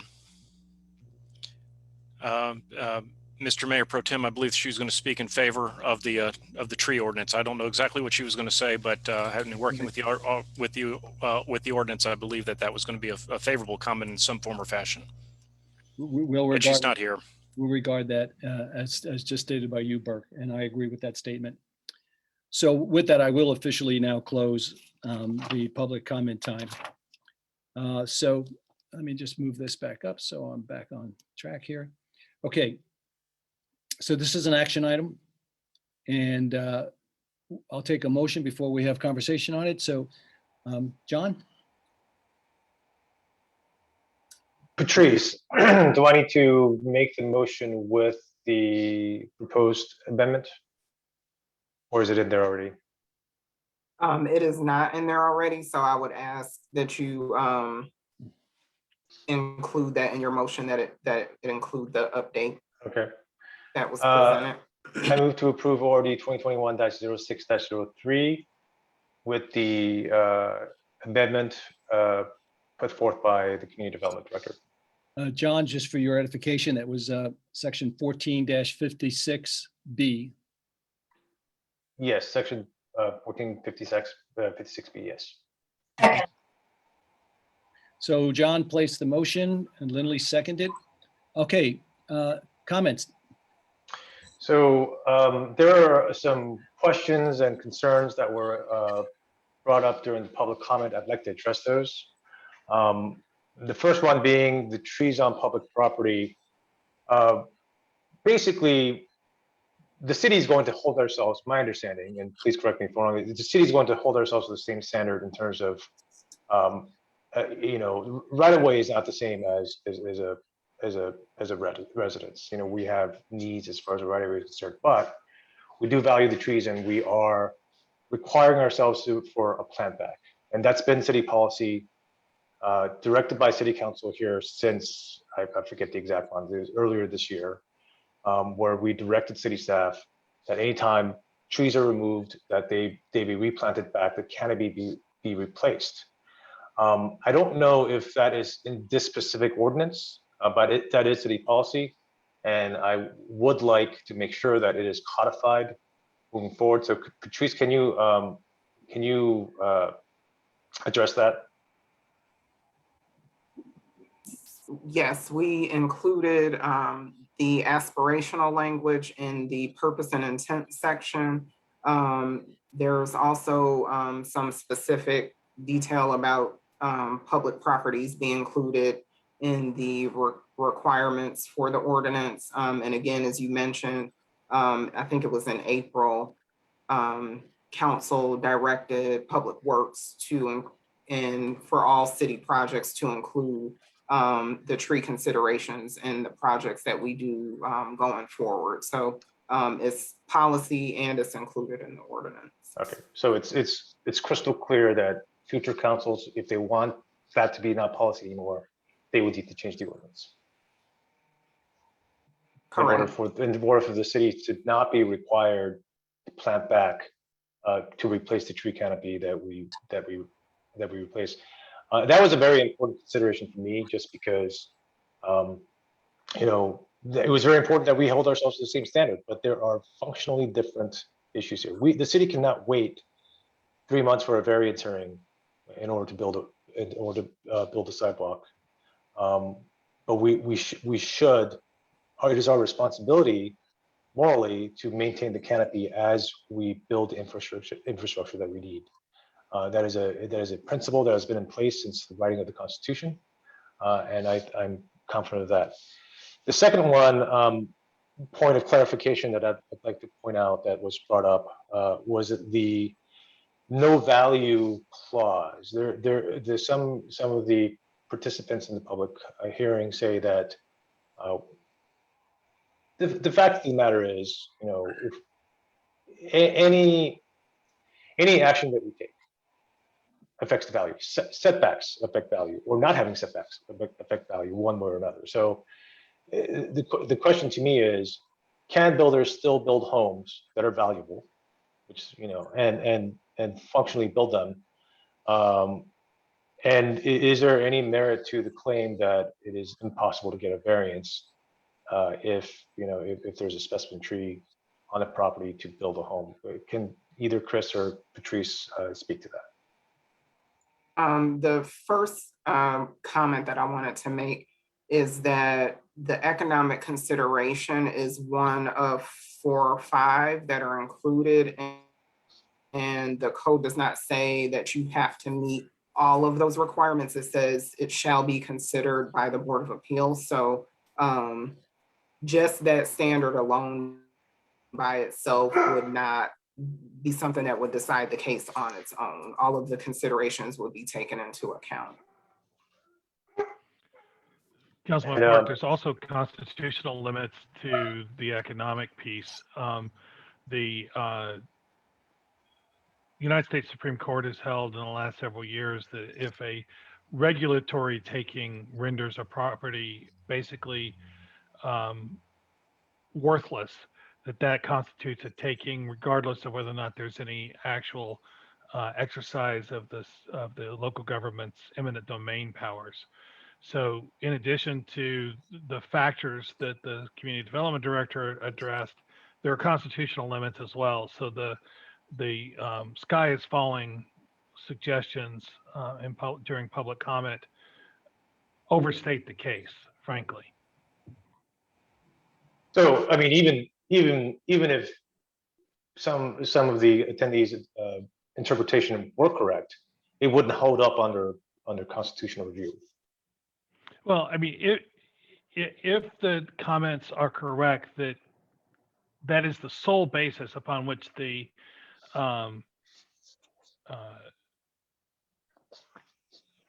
Board of Appeals declined to issue or to approve a variance, there would be a constitutional question about whether or not that was legal or not. And we have counsel, outside counsel, who advises the Board of Appeals, who's well versed in these areas of the law. If an applicant were to come to me after an adverse ruling by community development and convince me that there was an error, I'd go back to staff and say, look, we need to reconsider this. I wouldn't take that question lightly back to staff or to the administration to reconsider, but there are other ways of getting past this other than saying, we're going to shut down all development in Brookhaven. Every time this council has gone to any lengths to redefine the zoning ordinance or to redefine your building code or to address the tree ordinance, and this is the second major rewrite of the tree ordinance since I've been city attorney, you've been accused of basically burning down development in Brookhaven. I would suggest to you, given the growth that we saw from the redistricting data, as well as the data we've seen from the millage study, that's just utter nonsense. One last point that we'd like to address. You know, I want to make it clear that I completely believe in the constitutional right to property, and the 50%. You know, that wasn't clear in the previous language, but we added that to make it more clear. Patrice, two questions. One, my understanding is if you build a home on a site, you can only put 35% non-permeable surface on the entire property, and 50%. That 50% threshold that you put in. That look, this is something I've always said. You know, I'm sorry, we want to preserve trees, we want to save trees, but if there's a specimen tree in the middle and there's no way you can build a home, that person has a right to build on that property, and they can recompense for the tree, but that tree is gone. So this basically, I think, is the best way we've seen so far of addressing the issue of not requiring a variance when it's clearly unbuildable. And some are asking for 25%. With your experience, Patrice, is it, speak to that 50% threshold for not requiring variance? So I think it'll end up being really a case-by-case situation, depending on the size of the tree, the size of the lot, and the size of the buildable area. 50% could potentially be too high of a threshold.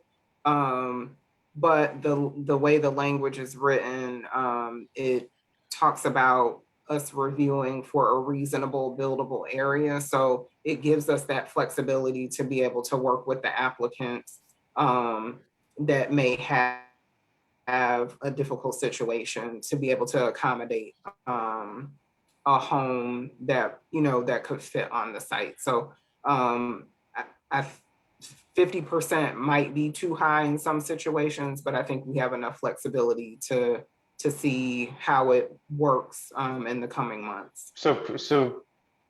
But it's in the language that even if it were less than 50%, there are other conditions that may allow you to approve it without a variance. Yes, I think the way that it's written gives us enough of flexibility to be able to, like I said, it says reasonable buildable area. So right, we would work with the applicants as they come through the process.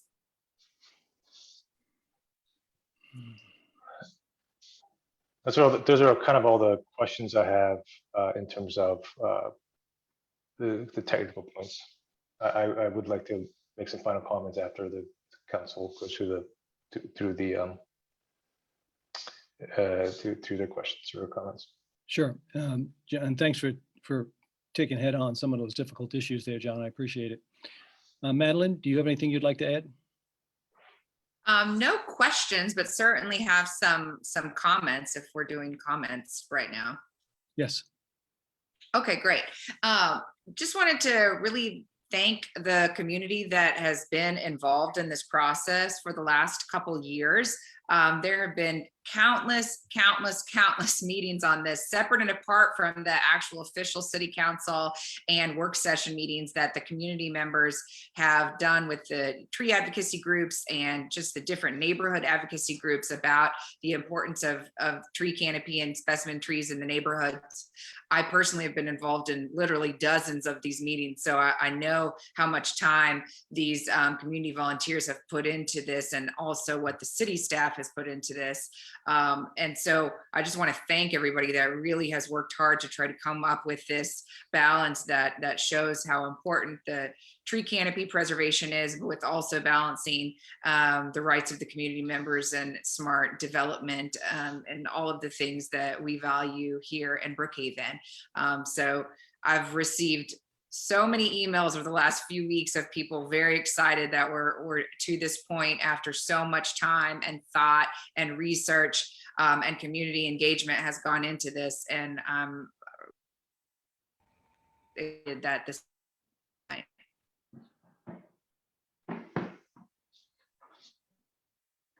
Okay, thank you, Madeline. Lindley? Thank you. You know, I have fought for trees since the day on Brookhaven City Council. So don't believe everything you read on social media. Sometimes I've fought for them in groups. Sometimes I've fought for them in mass or one by one. But, you know, John Park and I were the sponsors of the last tree ordinance, which was considered very strong at the time. At least it was much stronger than what we had inherited from DeKalb County. And our tree advocates have kept on it ever since. And Councilmember Park and members of the community have worked very hard for more changes, more ways to protect and enhance our tree ordinance that I hope we're about to pass tonight. I was the original proponent of the signage requirement that is contained in this ordinance tonight, and I think that's a huge step forward. And I've stayed on this issue since the day I was elected.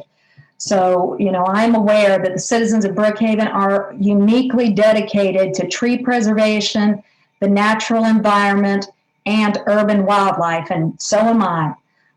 My personal efforts have saved untold numbers of trees throughout the city, and certainly that is true of Councilmember Park as well in his years on council.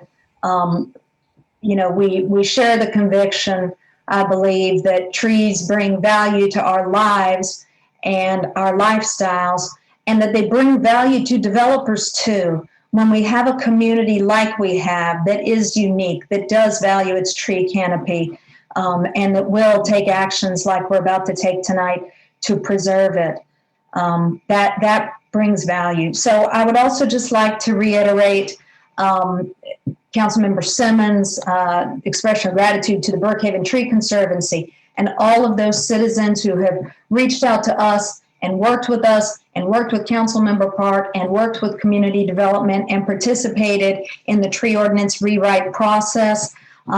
You are the citizens who make us a great city, and I am deeply appreciative for your participation and your ideas. So thank you. That's all I have. Thank you, Lindley. John, before I turn it over to you, I have a question, then I'm also going to make a comment. Patrice, this goes to you.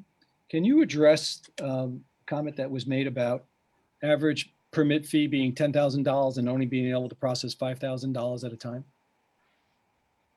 Yes, the electronic plan review and permitting software that we have does have a limitation on the one-time amount that we can accept. So we do have to typically take multiple payments if it's over a certain amount. So that applies to single-family projects or even large commercial projects. Wow, it seems like a significant negative. Have we had conversations with the company about maybe updating the software to allow us to have a higher amount? It's really a conversation with IT and finance. I don't know that it's actually the software company. Yeah, itself. Alex, looks like you're chomping at the bit to get in on this. Do you want to make a comment? Yes, so what we've done in some instances is if we have a larger amount, then we arrange a wire transfer and we provide wire instructions to the payer. So they are not inconvenienced with the limit of 5,000. So we've had multiple instances where the funds were just wired to us instead of going through that system. Okay, seems like the natural answer would be just to have it all online at once, but obviously if there's limitations, sounds like you've tried to address it with a reasonable alternative there. Alex, if they wanted to make a single wire payment and not even do anything online as a transaction, is that also a possibility? It is a possibility, yeah. So we just coordinate with community development when we have some of these instances and we make it happen. Yeah, time is money. So, simplify it. Obviously, that's the whole purpose of this. Okay. I want to take this opportunity to thank Councilman Park for his leadership on this issue. John, you've done a yeoman's job here. It's not easy. Christian was right. Chris was right. We've been through 2 rewrites on this now, and they're never easy. I think this one has progressed a lot with a lot more maturity than the first one for obvious reasons. And you can never satisfy 100% of the people.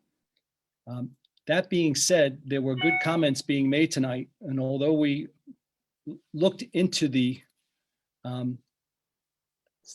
severity of these issues and some of the comments and responses from staff, I would encourage council here to have conversations amongst ourselves and talk about some of the issues that were coming up tonight, because this is a work in progress. This is a major step forward as far as work in progress, but tweaks are always going to happen, and ideas were presented tonight, and I don't want to be cavalier and just brush them aside. And I think it's important that we take this opportunity to have conversations and look at what we can possibly be doing down the road to make this even better, because we know we are going to be we will have those challenges. John, so sincere thanks to you as your leadership, and closing comments from you.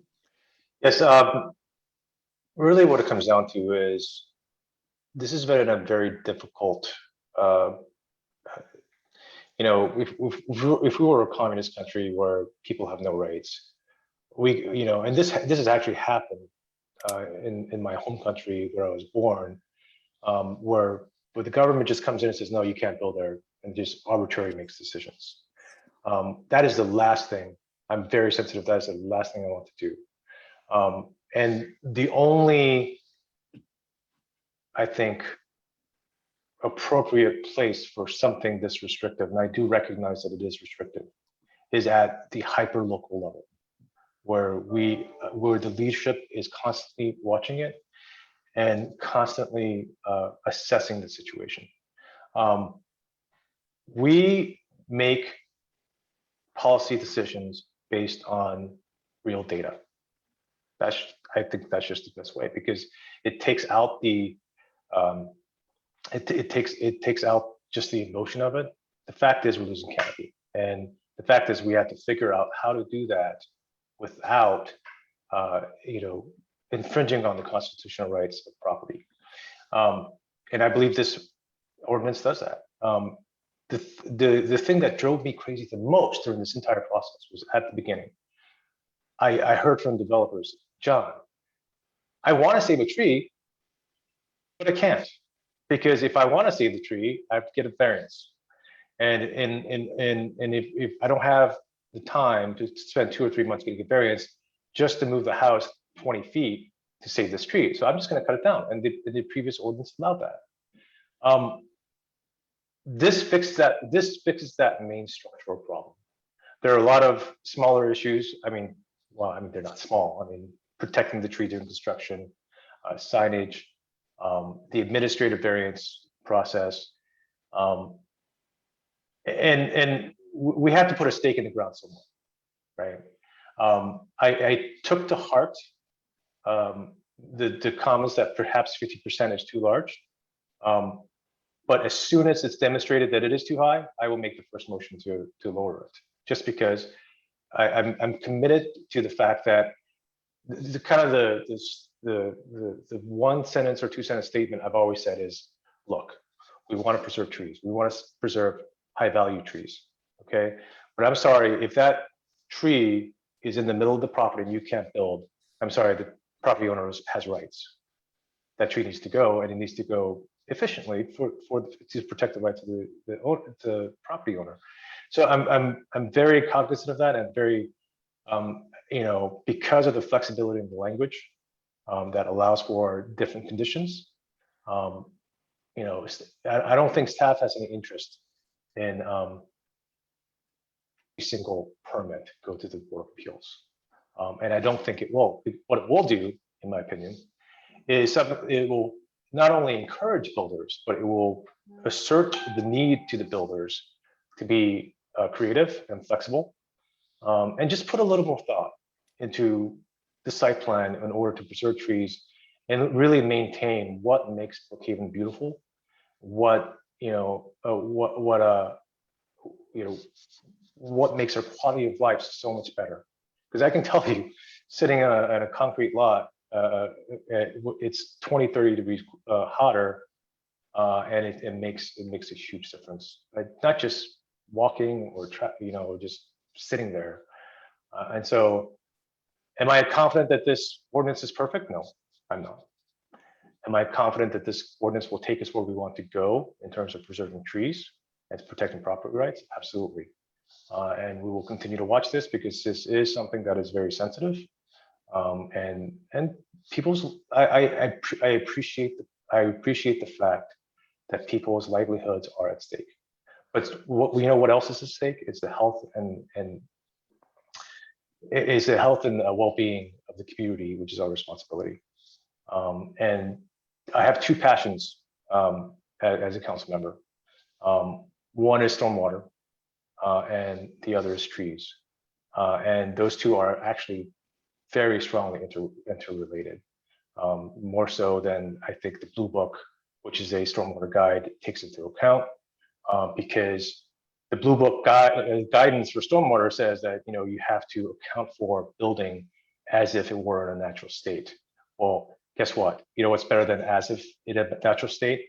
It's natural state, and that's trees, and that's preserving green space. So with that, I will close my unusually long-winded remarks on this, but I felt that it was important that I put out my beliefs and my reasoning, and what we as a community have come together to accomplish on this.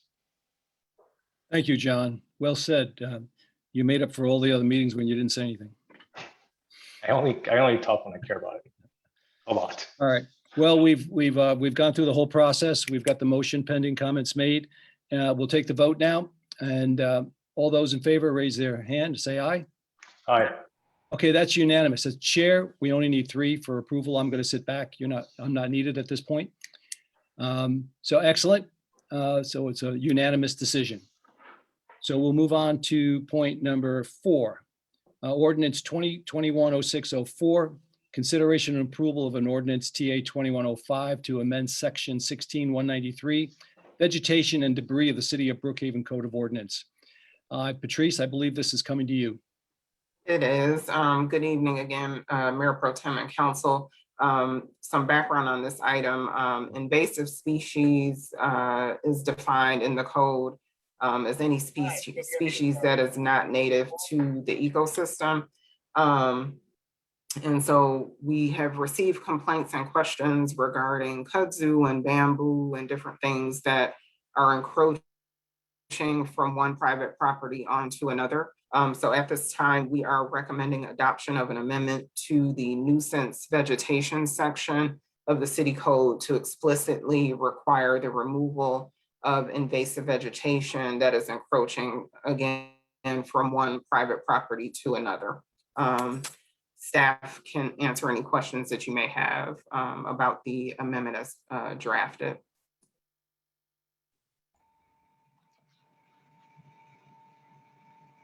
I do have a question, Patrice. Does this include property belonging to the city? Yes, technically it would. Mhm. Okay. How are we currently addressing that now with invasive species, kudzu and whatnot, that comes off of private property into the city's right of way? It would be covered under our right-of-way maintenance policy where that growth into the right-of-way has been identified. Then Public Works or our Code Enforcement Division will identify it. And then Code Enforcement will notify the property owner that they need to have the vegetation removed. Okay, thank you. And Patrice, I've got a follow-up just for folks that are listening in that are kind of private property owners. I know this is something that I, was working with you all on, and I appreciate your help and your work on it. But for someone, for example, two private property owners, neighbors in a neighborhood, and one of them, their kudzu on their yard starts going through the fence into their neighbor's yard and going into their, neighbor's property. This would address that situation where the ordinance basically would say, look, neighbor who has the kudzu that started on your side and is growing into neighbors, you need to remove it on both sides. Is that right? That's correct. It would require that once they get the notice, they would need to come into compliance within our, typical code enforcement process and have the vegetation removed.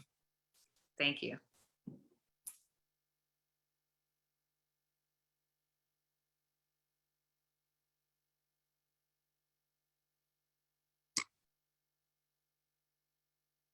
Well, if we're ready for motions, I will make a motion. Mayor Pro Tem, you're muted.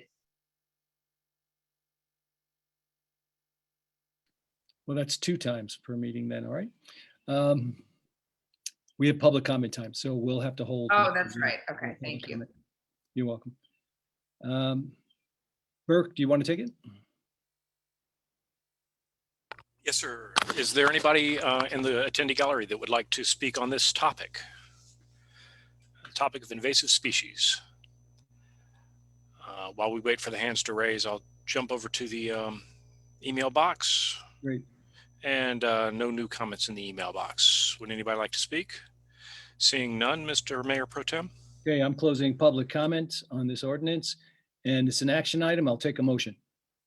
So I'll move to approve ordinance 2021-0604, consideration approval of an ordinance TA 2105 to amend section 16193.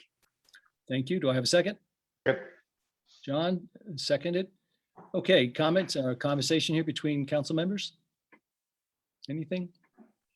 Okay. No, I'm just glad to see this and thankful to staff for working on it for our community members to have some clarity on this issue. Yes, I agree. Okay, so we'll take a vote. All in favor, say aye. Raise your hand. Aye. Okay, 3-0, it's unanimous. So that passes. We'll move on to number 5. Ordinance 2021-0605, consideration and approval of an ordinance to amend the code of the City of Brookhaven at Chapter 24-140, through 24-151 to comply with HB 317, which sets an effective date of the amendment and for other purposes. Chris, turn this over to you. Thank you, Mr. Mayor Pro Tem. Good evening, council. This is a ordinance to provide new definitions as authorized under House Bill 317 that takes effect on Thursday. This is applicable only to our hotel motel tax and allows us to more effectively and efficiently tax and obtain revenues from travel aggregators, the Expedias and Booking.coms of the world, as well as short-term rental companies as well. So the legislature has given us a new tool, and this ordinance places that new tool into effect. Okay. Are there any other staff members, people present that would like to make a comment on this? No? Okay, great. I see Renee is gone. So that's it. I don't believe I took a motion for this. It is an ordinance, Mr. Mayor Pro Tem, so it does require public comment. I'm sorry, I see that here now. So we will open this up for public comment. Burke? Yes, sir, Mr. Mayor Pro Tem. Is there anybody that would like to speak on this topic? Please raise your hand in the gallery. Not seeing any hands, Mr. Mayor Pro Tem, and there's nothing in the email. Thank you. So we'll close public comment. And this is an action item, so I will take a motion before we open it up for conversation. I'll make a motion to approve ORD 2021-06-05. Okay, great. A second? Is that you, Madeline? Yes. Okay, great. Lindley made the motion, Madeline second. Anybody want to make a comment? None. No? This is pretty interesting, HB 317. It shows how things are moving along as far as the RVBOs and Airbnbs. Now considered legal, with companies agreeing to pay the hotel motel tax. The biggest question is the method of payment of the hotel motel tax, whether it's going to be to the city's direct, which appears to be the short-term answer, but the longer-term answer probably is going to be going back to the DOR, the Department of Revenue, and will be issued back out similarly as we get the hotel motel tax now from the hotels and motels in our area. Pros and cons in that, about as far as being able to control accuracy of the activity. But I think we'll see further updates from the General Assembly on this. So all in favor, please say aye, raise your hand. Aye. Aye. Okay, that's 3-0, it passes unanimously. We're up to point number 6 now.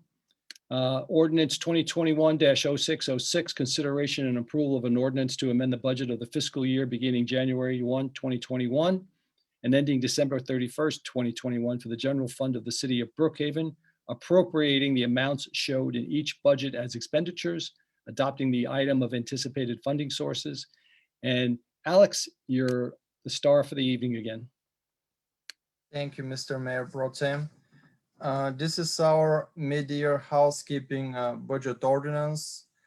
And it might be easier if I share the schedule so everyone can see it and we'll go over the different items.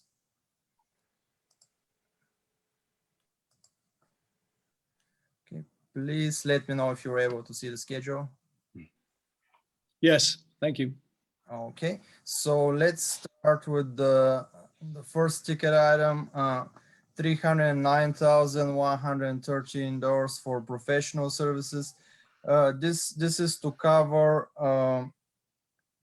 outstanding legal invoices for development activities at the city.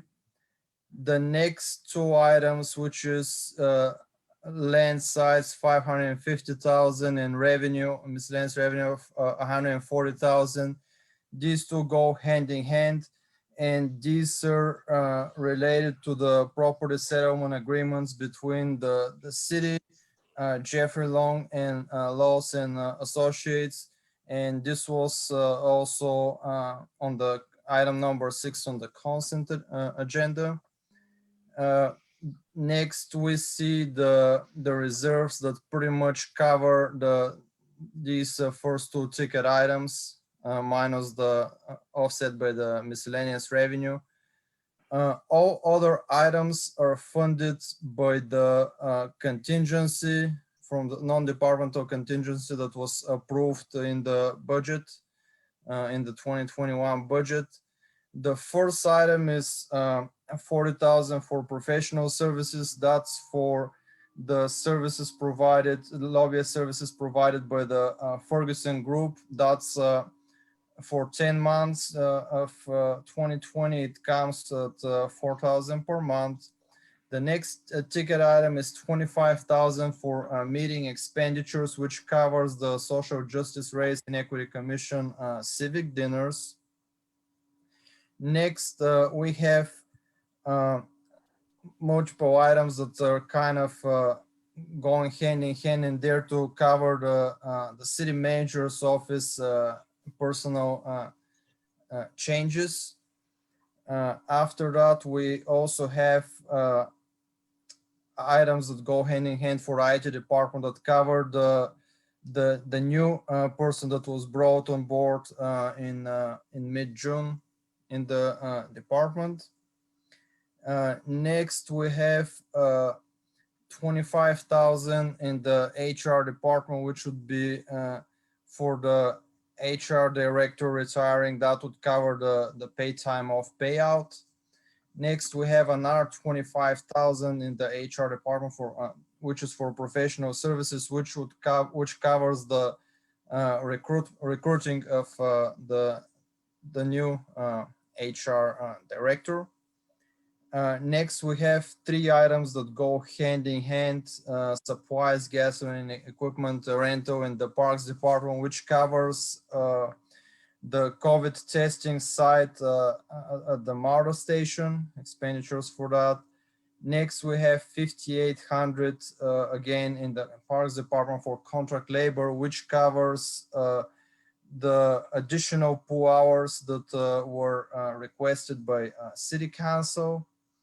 And the remaining items cover personal changes in the community development department, and also show the transition of the arborist position from a contracted position to a city employee position. And you can see under contract labor the projected savings that we have for that. And this pretty much covers all the items in the housekeeping amendment, and I'll be happy to answer any questions that you might have. Thank you. Okay. I guess we can start with questions from staff, from council members. John, you have anything? No? That was pretty detailed. Thank you, Alex. So this is a public comment time. So Burke, I'm hitting my tennis ball back over to your court. All right, we have a public comment on this item. If anybody would like to speak on this item, please raise your hand in the attendee chat. And I'm checking the email as we speak. I don't see any new email, sir, and I don't see any raised hands in the gallery.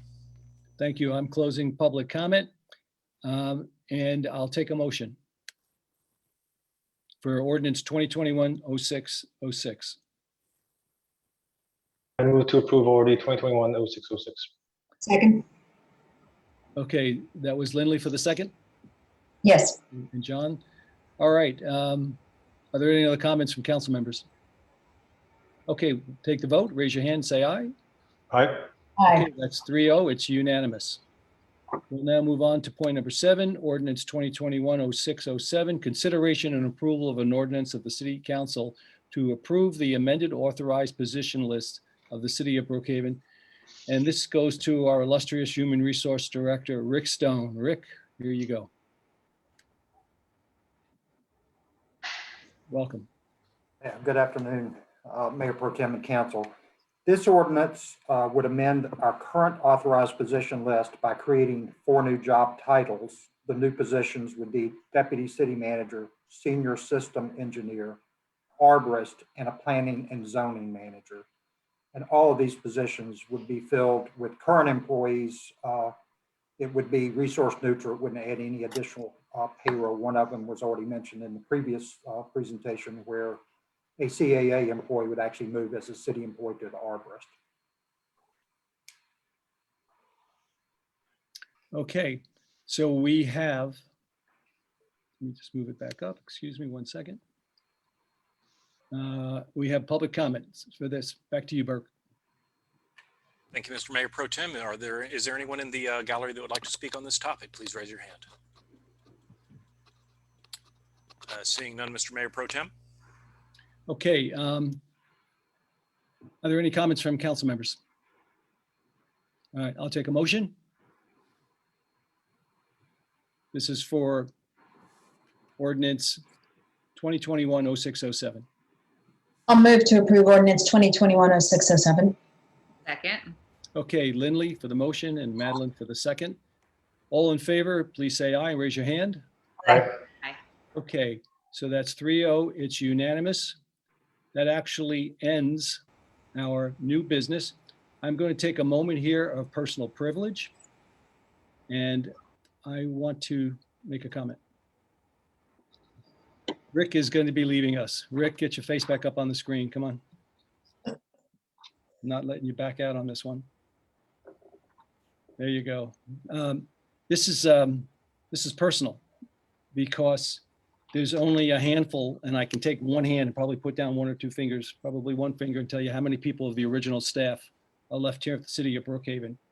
So I'm going to make a personal comment at the end, but I did write some words to make sure I didn't miss a point. Since the city of Brookhaven was officially incorporated on December 17th, 2012, we are just a little more than 8.5 years old at this point. As the last original member serving on the founding city council, I remember it very clearly. Before December 17, 2012, there was no Brookhaven, and of course, no Brookhaven employees. As it turns out, Rick Stone was not our first employee either. He was one of the first 7 originals. He did hire our first employee, though, which was Susan Hyatt, which we're all very proud of. And every employee thereafter was either a direct hire or under the supervision of Rick Stone. Significant accomplishment. So let's take a look at where we are now.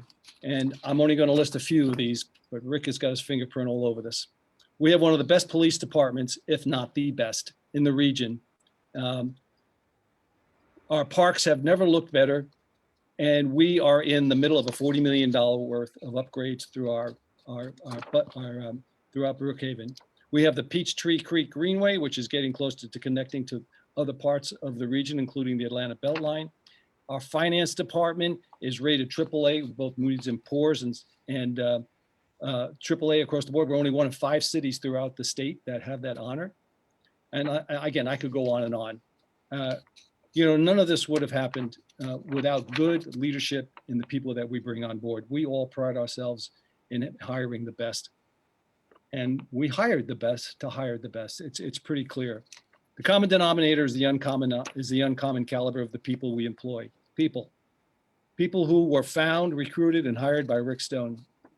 None of our accomplishments would have been possible without the people we have. And we have, over these past 3,116 days, in case you were wondering, Rick. But who's counting, right? So now we have something very, very special we would like to share with you. And I'll turn it over to Burke.